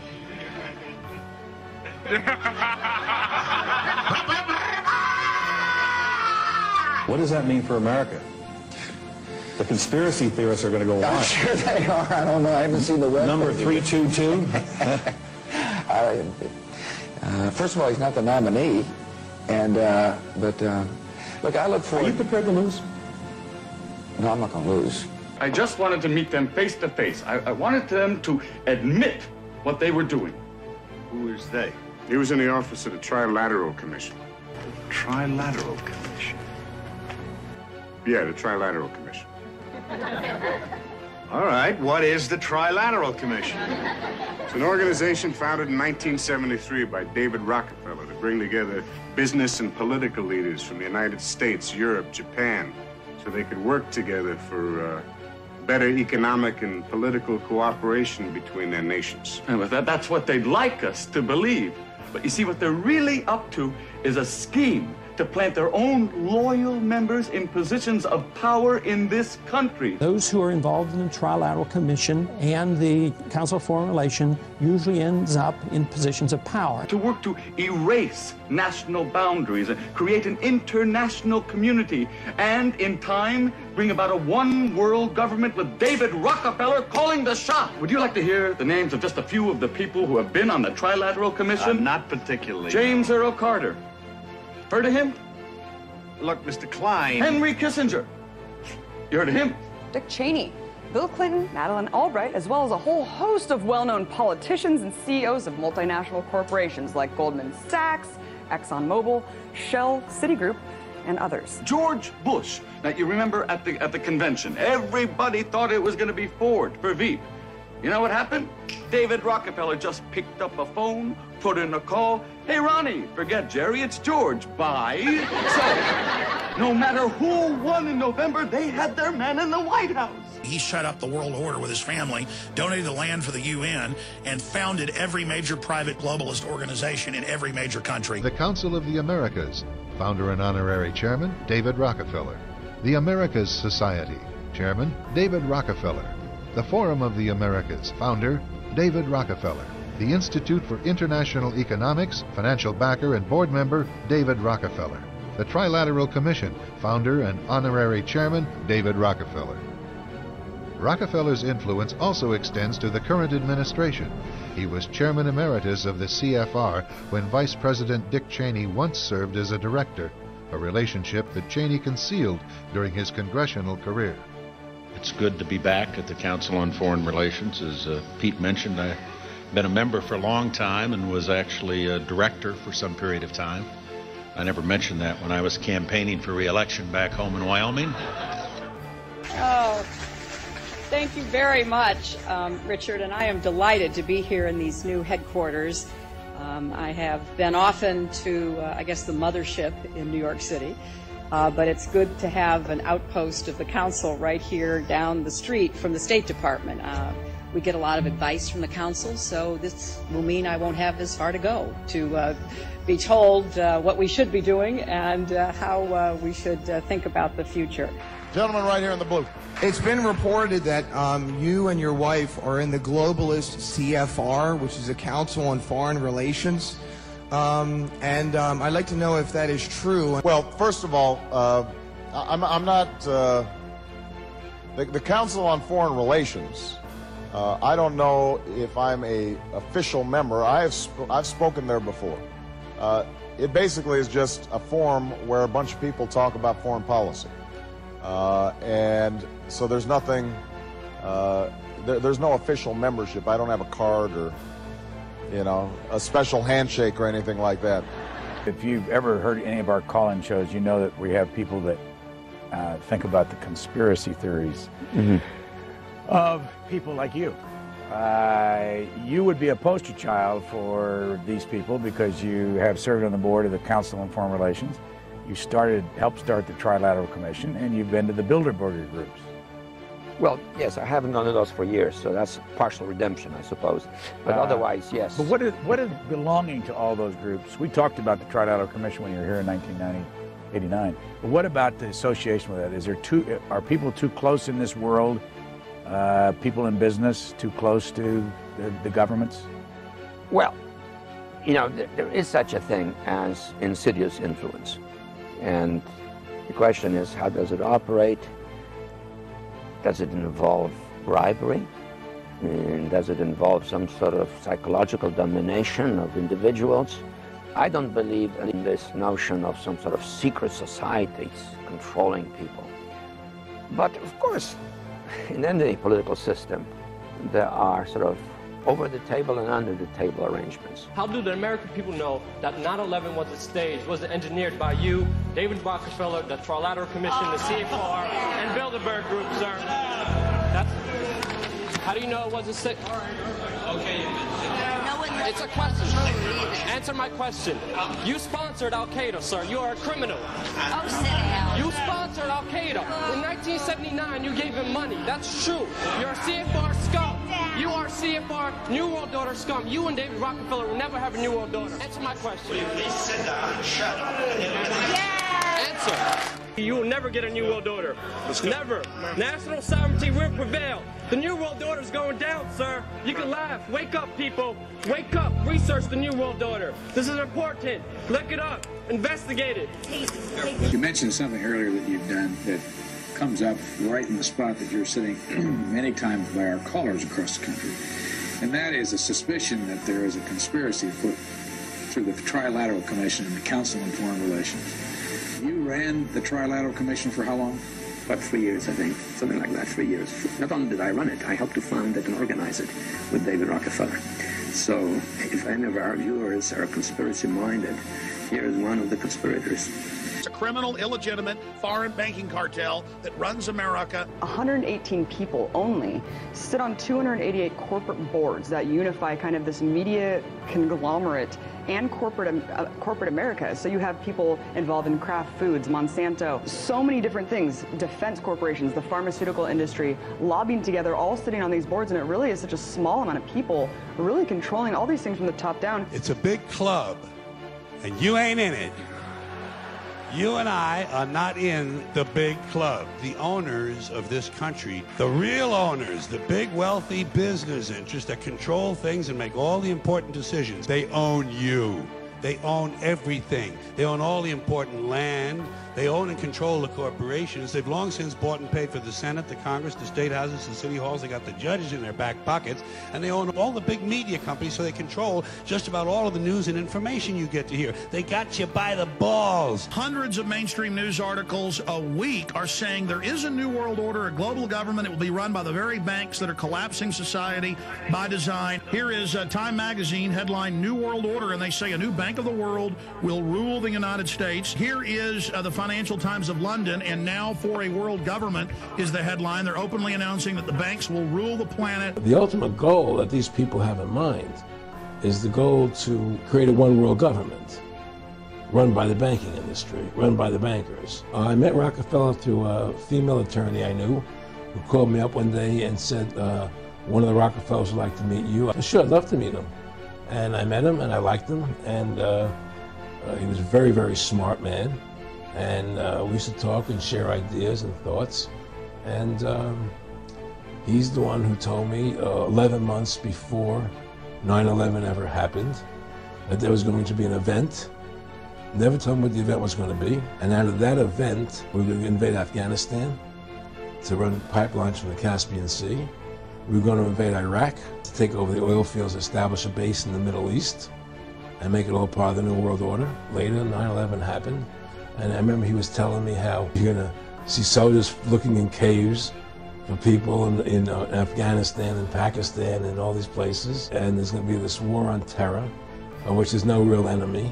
And the whole thing is a giant hoax. But it's a way for the government to take over the American people. He told you it was going to be a hoax. Oh, yeah. Oh, yeah. There's no question. He says, there's going to be war on terror. And he's just laughing. 9/11 was done by people in our own government and our own banking system to perpetuate the fear of the American people into subordinating themselves to anything the government wants them to do. That's what it's about, and to create this war, this endless war on terror. And that's why and that was the first lie. And the next lie was going into Iraq to get Saddam Hussein out with his weapons of mass destruction. Look, this whole war on terror is a fraud. It's a farce. It's very difficult to say it out loud because people are intimidated against saying it. Because if you say it, they want to make you into a nutcase. It was 9/11 that allowed this war on terror to begin.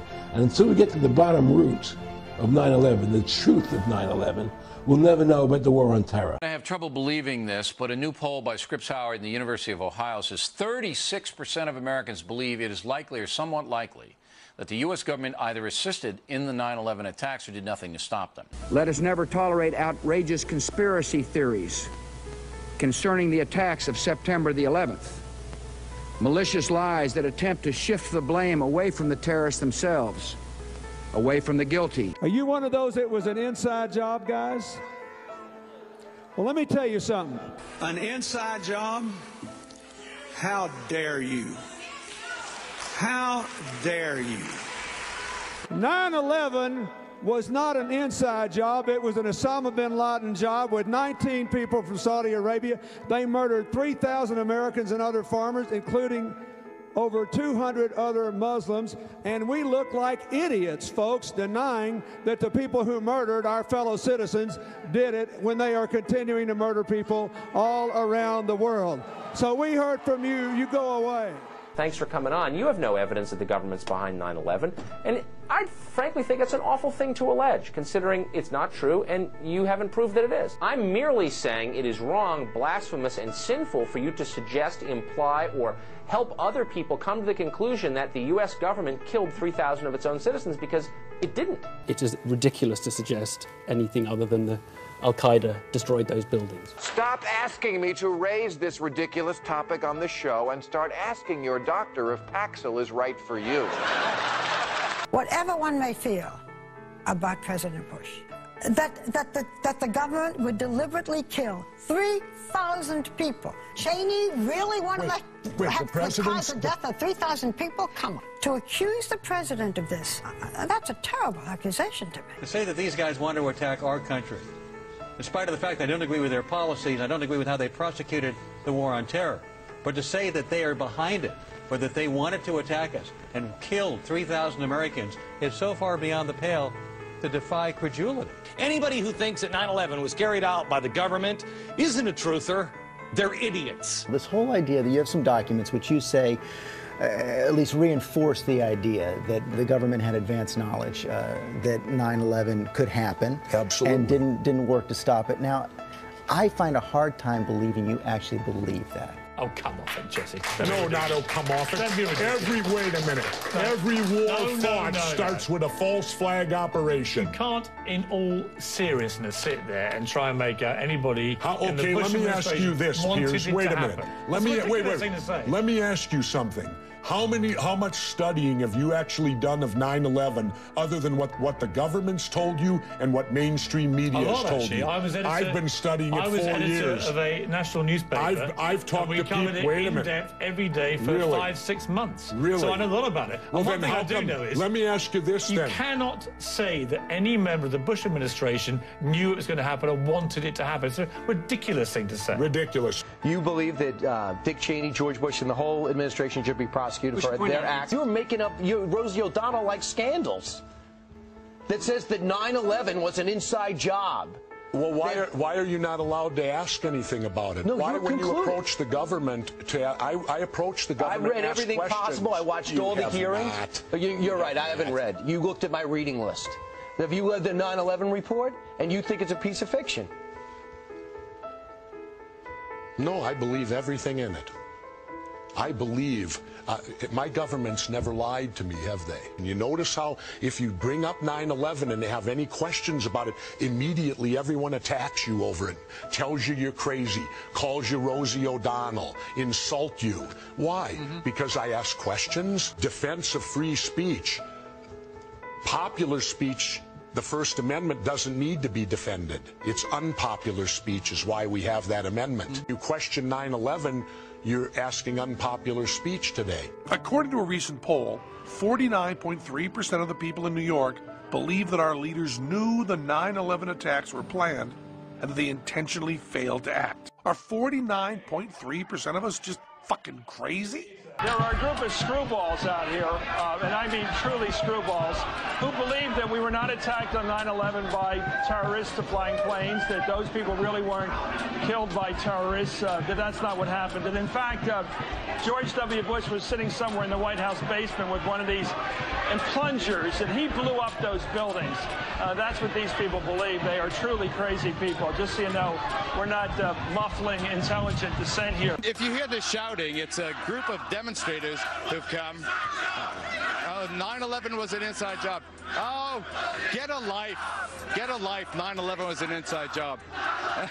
This woman, we need to be clear, is an out-and-out lunatic. She's a conspiracy theorist. She's a 9/11 truther. She thinks that water fluoridation is a government conspiracy. The people who said that 9/11 didn't really happen, or that 9/11 was an inside job, that 9/11 was not actually an attack on our country, but was rather a hoax perpetrated by our government in order to enslave us or something. Yeah, Rachel, because someone who wants the truth about why things are the way they are must believe that 9/11 either never happened, or that it was a hoax, or that the government completely engineered every facet in order to enslave humanity.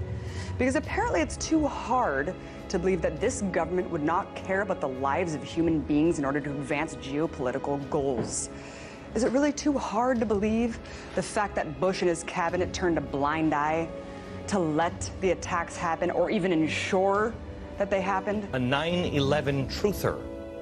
If you don't know what a 9/11 truther is, let me quickly tell you about them. The 9/11 for truth, I didn't know what that meant, that it was a real buzzword for loonies. Perhaps the most fascinating of terms that have become a pejorative for the establishment is truther. It's so-called truthers. The truthers who perpetuate the theory that the United States orchestrated the attacks on September 11th. One of the groups that I've been warning about for a very long time are these 9/11 truthers. Take the 9/11 truthers. These truthers are exactly the kind of people who want to rock this nation's foundation, tear us apart, and plant the seeds of dissatisfaction in all of us. These 9/11 truthers, who I've been telling you for years, are dangerous. I find it amazing, this kind of pejorative term truther for seeking the truth. Everybody's like, truther? You're a truther. You know, when idiots are calling brilliant people stupid, you got a real problem.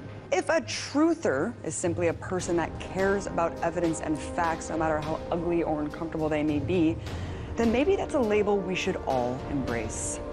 Those people who would like to destroy us are enemies like Al-Qaeda. They'd like to destroy us, and they will work with anyone. There are also people like white supremacists or 9/11 truthers that would also like to destroy the country. They'll work with anybody they can. You know, it took me about a year to start hating the 9/11 victims' families. I didn't think I could hate victims faster than the 9/11 victims. You have a warped view of this world and a warped view of this country. Well, explain that. Let me give you an example. No, I'm not going to debate this with you. Well, let me give you an example. Glick was saying without a shred of evidence that President Bush and Bush the Elder were directly responsible for 9/11. Now, that kind of stuff is not only loony, it's defamation. In respect for your father, It's September 14th. Do you want to know what I was doing? Shut up. Please don't tell me to shut up.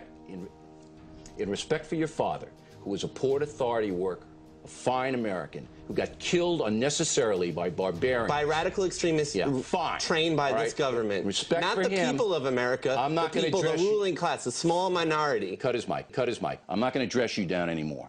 Out of respect for your father. This is our house here. If somebody comes to your house and begins spitting on the floor, you'd remove them. Glick was out of control and spewing hatred for this program and his country using vile propaganda. These nuts are still in the shadows, Mike, and you're giving them power. Rosie O'Donnell, is she mainstream media? Yeah. Every day she's got well, listen, she just said this crap this week. And what happened to her? Tower 7. And what happened to her? People cheered for her. Her audience cheered for her, and people said, boy, Rosie's onto something. Tower 7 fell because we blew it up. I mean, these screwballs are among us, Bill. Rosie's not going to be on that forum much longer because of what she's doing here. Do you believe that the government had anything to do with the attack of 9/11? Do you believe in a conspiracy in terms of the attack of 9/11? I do believe that it defies physics for the World Trade Center Tower 7, Building 7, which collapsed in on itself. It is impossible for a building to fall the way it fell without explosives being involved. World Trade Center 7. World Trader 1 and 2 got hit by planes. 7, miraculously, the first time in history, it is physically impossible. And who do you think is responsible for that? I have no idea. But to say that we don't know that it imploded and it was an implosion and a demolition is beyond ignorant. Look at the films, get a physics expert here from Yale, from Harvard, pick the school. It defies reason. Let's get one. Let's get one, because that I would do it. Is the unthinkable. It is the unthinkable. But imagine if somebody could convince you of that, could prove it to you, Elizabeth. Just 7. I don't think it would happen. More than 1,300 architects and engineers examined the evidence about Building 7's collapse and disagree with the official report issued by the National Institute of Standards and Technology. It was in full free-fall acceleration. That is impossible because in a natural collapse, columns would have to buckle. When columns buckle, there is a minimum resistance. It's asymptotic, if you know what that means. That means it never goes to zero.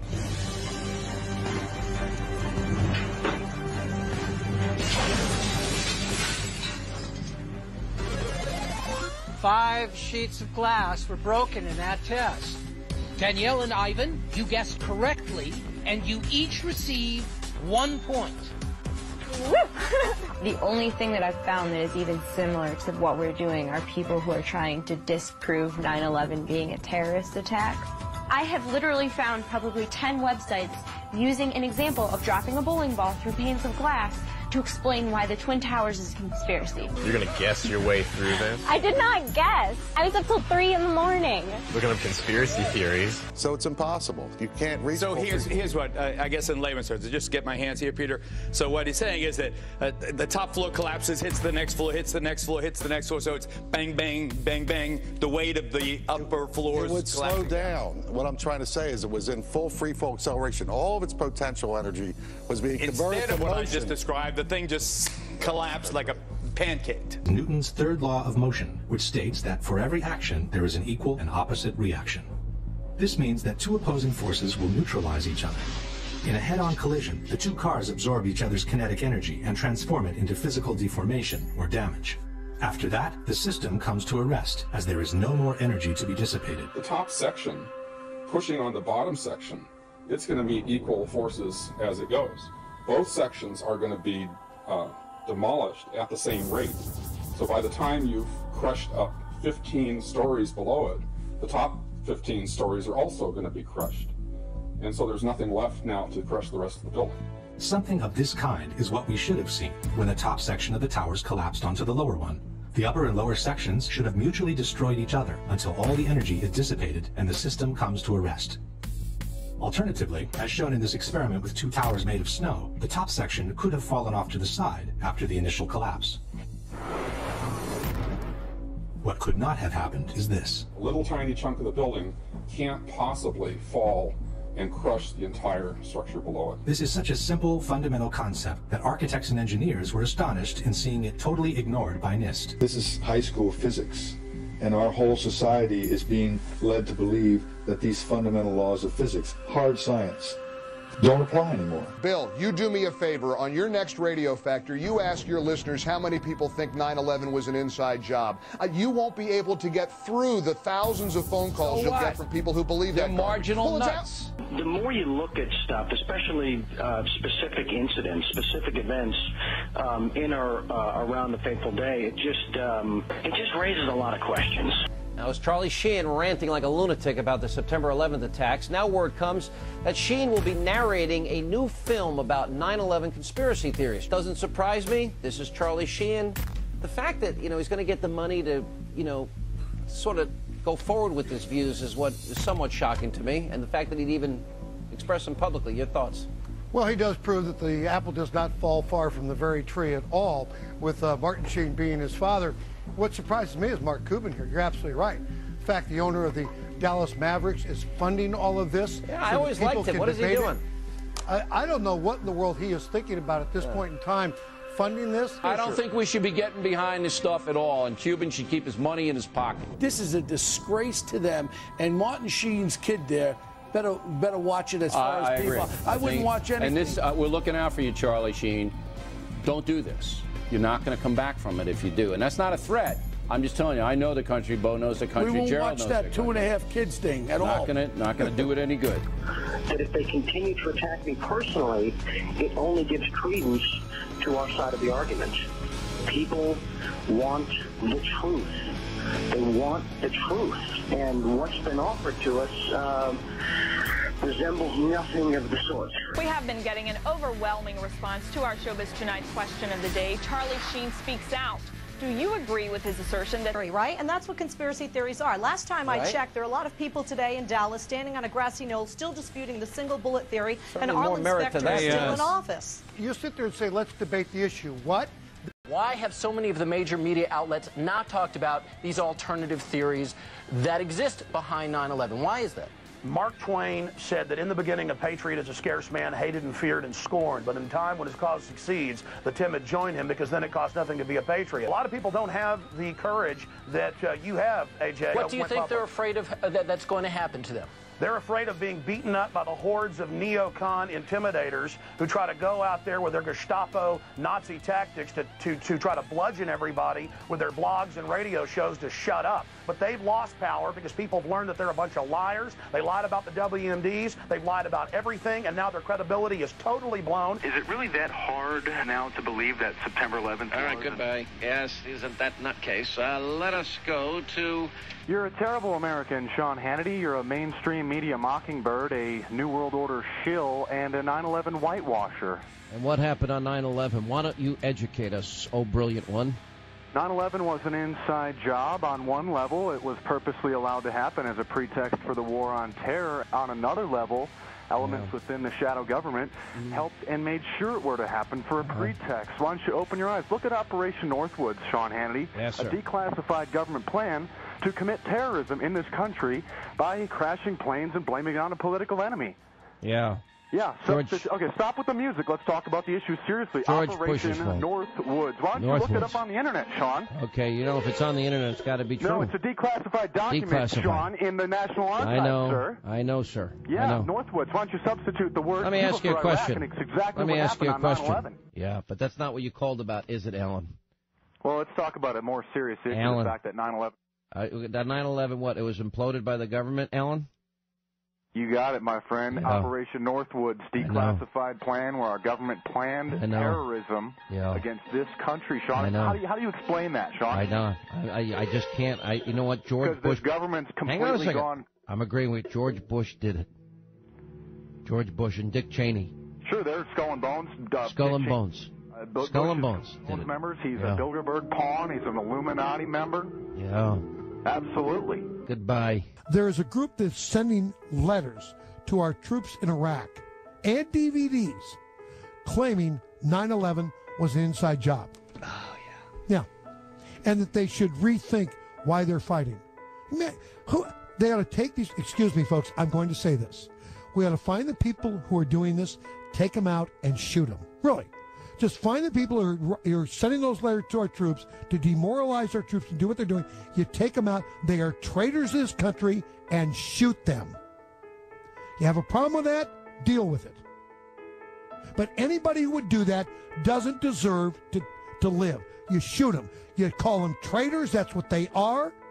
And you shoot them dead. I'll pay for the bullet. Mark Dice, the founder of The Resistance, which he calls a media watchdog group, says that the U.S. government was responsible for the September 11th terrorist attacks and that the armed forces should know it. I think that it's very beneficial that we inform them as to the true circumstances that got them in the situation that they're in. I think that if they're able to make better decisions based on the facts, and they can decide to direct their lives and their careers and the positions and the direction that they want to go, I think feeding them a constant stream of propaganda is one of the most detrimental things to them and to our service. I don't even want to dignify this with a response, really. I mean, I don't think they're going to want to take the time to open mail from some fringe political sect. They're too busy winning this war in Iraq. They're too busy decimating Al-Qaeda. Why in the world would they care what you and a couple of other kooks in Southern California send them in the mail? They don't. These letters will end up in the toilet or on the firing range. They don't care about it. The only reason you could say what you're saying right now is because Marines for generations have been willing to fight for people like you to say outrageous things like you're saying, like 9/11 was an inside job. How about you take Mark Dice out and put him in the middle of the firing range? Tie him to a post, don't blindfold him, let it rip and have some fun with Mark Dice. These people are just, folks, I'm telling you, outrageous. Instead of immediately investigating the monumental failure in government, the Bush administration opposed any probe into the attacks for well over a year until mounting pressure from the victims' family members forced the issue to be addressed. President Bush signed legislation today creating an independent commission to investigate the September 11th attack on America. The president named a supporter, Dr. Henry Kissinger, Secretary of State in the Nixon and Ford administrations, to head the panel. He has a penchant for secrecy, which is not what's needed here. Several family members approached Kissinger and requested a meeting at his office in New York. Prior to the meeting, Kristen Breitweiser conducted a thorough investigation of Kissinger's potential conflicts of interest. Lori asked some very pointed questions. Would you have any Saudi American clients that you would like to tell us about? And he was very uncomfortable, kind of twisting and turning on the couch. And then she asked whether he had any clients by the name of Bin Laden. And he just about fell off his couch. Former Secretary of State Henry Kissinger stepped down from the position Friday. Will you testify before the commission? This commission? You know, I don't testify. I mean, I'd be glad to visit with them. And even the president and vice president agreed to meet with the commission, but with a catch. They insisted on meeting together behind closed doors and not under oath. President, why are you and the Vice President insisting on appearing together before the 9/11 Commission? Because the 9/11 Commission wants to ask us questions. That's why we're meeting, and I look forward to meeting with them and answering their questions. Why you're appearing together rather than separately, which was their request? Because it's a good chance for both of us to answer questions that the 9/11 Commission is looking forward to asking us, and I'm looking forward to answering them. Let's see. We have to have one story, so I'll say part, and if I get it wrong, hedge a little bit and give me the next. I want to thank the chairman and vice chairman for giving us a chance to share views on different subjects. And they had a lot of good questions, and I'm glad I did it. I'm glad I took the time. What topic did the commissioners want to spend most of the time on? Probably best that I not go into the details of the conversation. The president and vice president of the United States, don't you think they should be able to stand up and speak their own words? They should go under oath. They should be, in public. Don't you think that the families deserve to have a transcript or to be able to see what you Adam, said? you asked me that question yesterday. I got the same answer, yeah. Since when do you bring in witnesses that don't have to testify in open, where they're brought into closed-door rooms and allowed to testify together? I know you said there'll be a time for politics, but you've also said you wanted to change the tone of Washington. Howard Dean recently seemed to muse aloud whether you had advanced knowledge of 9/11. Do you agree or disagree with the RNC that this kind of rhetoric borders on political hate speech? Yeah. Look, there's time for politics. And, you know, it's time for politics. And, it's an absurd insinuation. Once the commission was finally formed and its report released, many questions were still left unanswered. Questions that many people in this country still have. In fact, a recent poll by YouGov reveals that 38% of Americans have some doubts about the official story we've been told. What happened that day, there are so many unanswered questions. What would you have done on September the 12th, 2001? What would you have done if you'd been president? I would have done a legitimate investigation to find out what exactly happened on 9/11. The 9/11 Commission looked at virtually every aspect of the terrible tragedy of 9/11. They looked at virtually every aspect of it, but there's always remaining questions. If you want to tell me that there's something going on beyond two planes going into buildings, I never saw anything that suggested it. That was the most investigated event probably in FBI investigative history. It has been looked at thoroughly by everybody. Frankly, you have people who witnessed the planes going into the buildings. Again, the 9/11 investigation was one of the most comprehensive that I have ever seen. Michael Scheuer is the former head of the CIA's bin Laden unit. Was the 9/11 Commission report a whitewash? It was a whitewash and a lie from top to bottom. A deal announced yesterday between the White House and the commission investigating the September 11th attacks is proving to be rather controversial. You and Lee Hamilton wrote in the New York Times today, you have no doubt that there was obstruction on the part of the CIA in preventing you and your panel, the 9/11 Commission, appointed by the President, approved by the Congress, from going forward with its investigation. It's a scam. It's absolutely disgusting. I'm very much for issuing a subpoena to those in the White House that would obstruct this investigation. And that's what we have here, an obstruction of a full investigation on the most serious attack on the homeland in the last 150 years. Lee and I write in our book that we think the commission in many ways was set up to fail. We thought we were set up to fail. They were afraid we were going to hang somebody, that we would point the finger. So what we have here, in my opinion, is a major cover-up. A major cover-up unlike anything I've seen since Watergate. I've been in this city 20 years. They don't want anything to come out, and they'll ruin the career and the life of anyone who dares to put forth information that's truthful.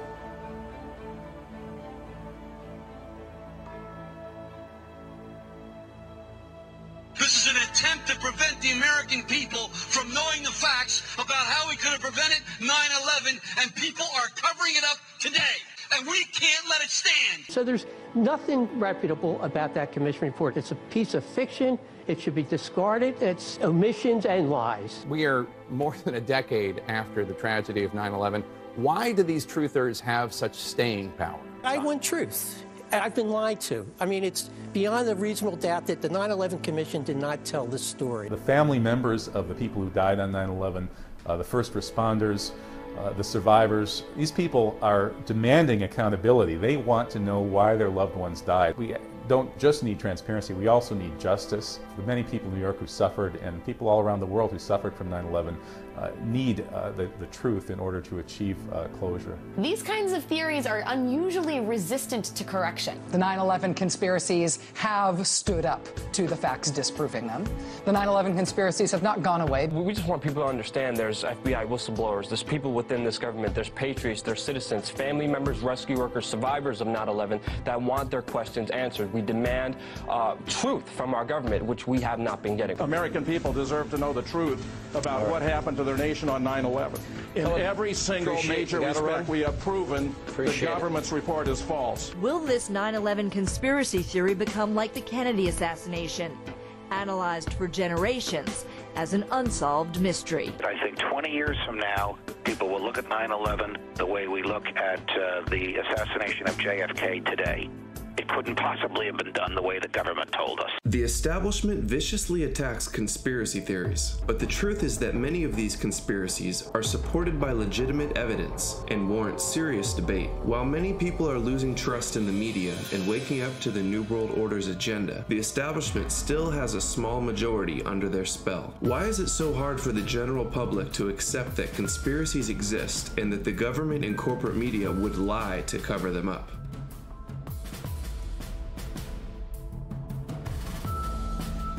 You have to understand, most of these people are not ready to be unplugged.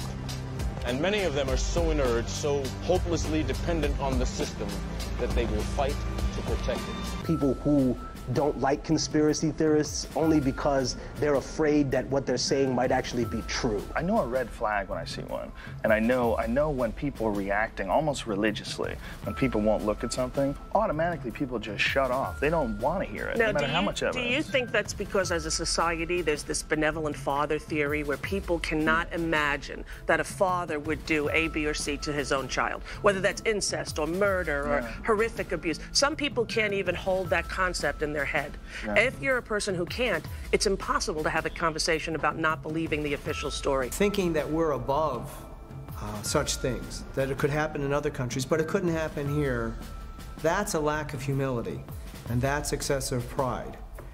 And so not being able to see our dark side or our weaknesses is the most dangerous thing. It's difficult for people to comprehend and accept conspiracy theories because of fundamental aspects of psychology and sociology. The left cerebral hemisphere is largely responsible for creating a coherent belief system in order to maintain a sense of continuity towards our lives. New experiences get folded into the pre-existing belief system. When they don't fit, they are simply denied. Counterbalancing this is the right cerebral hemisphere, which has the opposite tendency. Whereas the left hemisphere tries to preserve the model, the right hemisphere is constantly challenging the status quo. When the discrepant anomalies become too large, the right hemisphere forces a revision in our worldview. However, when our beliefs are too strong, the right hemisphere may not succeed in overriding our denial. When we hear information that contradicts our worldview, social psychologists call the resulting insecurity cognitive dissonance.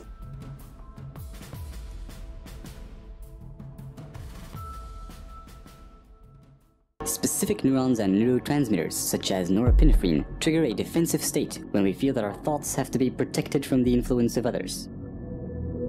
If we are then confronted with differences in opinion, the chemicals that are released in the brain are the same ones that try to ensure our survival in dangerous situations. In this defensive state, the more primitive part of the brain interferes with rational thinking, and the limbic system can knock out most of our working memory, physically causing narrow-mindedness. No matter how valuable an idea is, the brain has trouble processing it when it is in such a state. On a neural level, it reacts as if we're being threatened, even if this threat comes from harmless opinions or facts that we may otherwise find helpful and could rationally agree with. You guys are idiots! No! Have you actually done? Yes, I have! No, you guys are a disgrace. No, you guys are a disgrace because you are spitting on the memory of every person who died.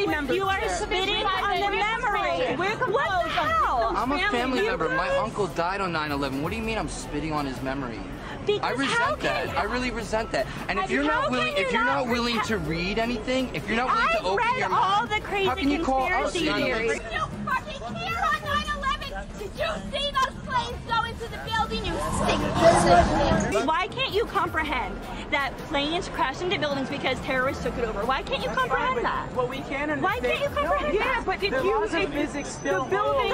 The building was designed to withstand. Not a jetliner going 600 miles an hour. Yes, it was not withheld.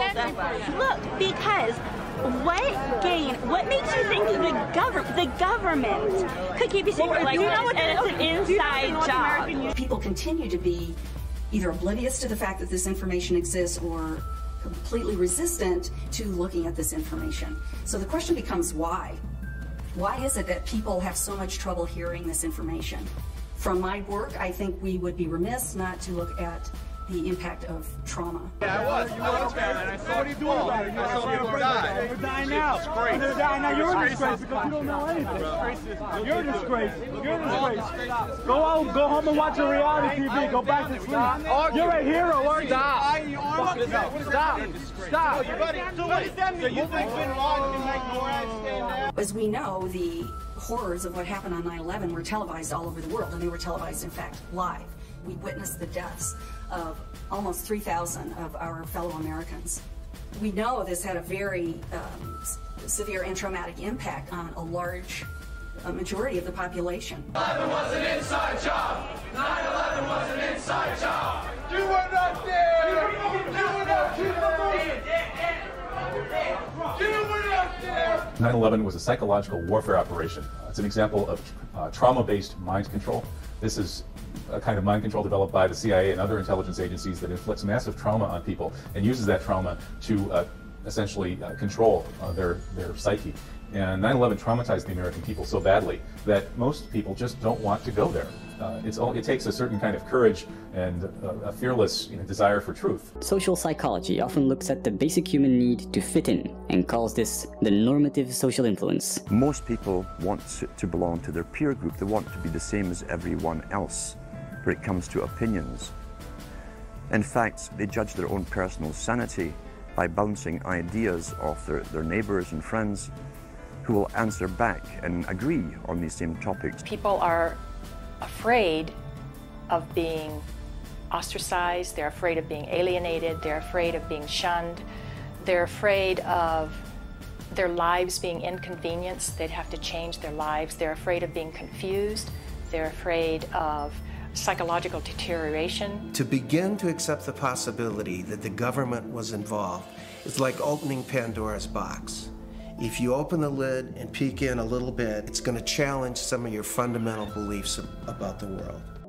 When we grow up, our moral and ethical compass is almost entirely forged by our environment, so our actions are often a result of the validation we get from society. It doesn't matter if the topics or what you're given are facts or utter nonsense, as long as everyone agrees at the same time. You'll say, well, I'm sane. And your friends will all agree because they've had the same information given to them. The human mind is like a computer. No matter how efficient it may be, its reliability is only as great as the information fed into it. If it is possible to control the input of the human mind, then no matter how intelligent a person may be, it's entirely possible to program what he will think. And yes, it's even possible to program people to laugh at the mere mention of the word conspiracy. Controlling the media is the key to all of it, because if you control the media, you control the minds. All you have to do is keep giving them new updates every so often, and you can change an entire country or a nation or a block of nations who are all getting the same upgrades at the same time along certain paths. You've grown up with this father figure who's on television every night at 6 o'clock. In your house, in your room, staring right at you, and he's a father figure. Would he tell you a lie? So you naturally never suspect him. And this same man will lead you through new topics. He'll introduce experts on the topics. They'll have a little summary at the end of every talk, and you are now left with the conclusion that's presented to you. You don't arrive at it. It's given to you, and it's good enough for you. The only truth you know is what you get over this tube. Right now, there is an entire generation that never knew anything that didn't come out of this tube. This tube is the gospel, the ultimate revelation. This tube can make or break presidents, popes, prime ministers. This tube is the most awesome goddamn force in the whole godless world. And woe is us if it ever falls into the hands of the wrong people. There are hundreds of TV stations, newspapers, and radio shows. But the truth is that almost every avenue from which we get our information in the mainstream media is controlled by only 6 corporations that have one specific interest: profit. News censorship is happening every day, but not necessarily from the top down blacking out the stories, but also in the form of self-censorship, framing, backpaging, all to protect the interests of those corporate conglomerates. So who are the big 6 corporations that control nearly everything you see, hear, and read? First, there's Comcast, formerly owned by GE, which controls MSNBC, NBC, and Telemundo. And there's Disney, which owns ABC, the History Channel, and CNN. I'm sorry, and ESPN. Next, Viacom, the parent company of MTV, Paramount, and BET. And CBS with all its affiliates. And there's News Corp, which owns Fox News, the New York Post, and the Wall Street Journal. And finally, Time Warner, the parent company of CNN, Time, and People magazine, as well as Warner Brothers. And when the 12th largest company in the world controls the most awesome goddamn propaganda force in the whole godless world, who knows what shit will be peddled for truth on this network? Do you trust the American government? I have certain rules I live by. My first rule: I don't believe anything the government tells me. Nothing. And I don't take very seriously the media or the press in this country. We're nothing more than unpaid employees of the Department of Defense, and who most of the time function as kind of an unofficial public relations agency for the United States government. Let me be absolutely clear. I don't trust politicians. No one does. I don't trust the corporations in this country that you inadvertently work for every time you take this line with me. Let me tell you, the people don't trust you, and the people don't trust the media. Right. And I understand politicians. In America, we are fed propaganda, and if you want to know what's happening in the world, go outside of the U.S. media, because it's owned by 4 corporations. One of them is this one. And you know what? Go outside of the country to find out what's going on in our own country, because it's frightening. Television is not the truth. We'll tell you anything you want to hear. We lie like hell. We deal in illusions, man. None of it is true. But you people sit there day after day, night after night. We're all you know. You're beginning to believe the illusions we're spinning here. You're beginning to think that the tube is reality and that your own lives are unreal. You do whatever the tube tells you. You dress like the tube. You eat like the tube. You raise your children like the tube. You even think like the tube. This is mass madness, you maniacs. See, my mind doesn't work that way. I got this real moron thing I do. It's called thinking. And I'm not a really good American because I like to form my own opinions. I don't just roll over when I'm told to. Sad to say, most Americans just roll over on command. Not me.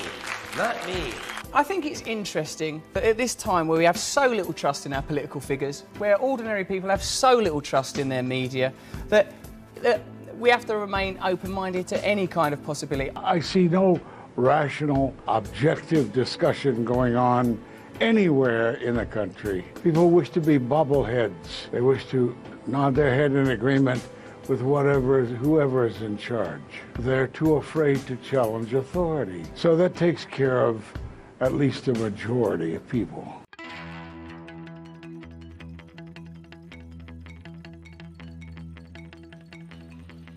Questioning is patriotic. Questioning is what we're supposed to do as citizens. That's our duty. 100 years from now, I don't want people reading and think that we all believed. I want people to know that there was a minority opinion that didn't go along to get along. And always remember what Thomas Jefferson said, dissension's the greatest form of patriotism. If you don't hold people's feet to the fire, elected officials, you'll get bad government. If you hold their feet to the fire, you'll get better government.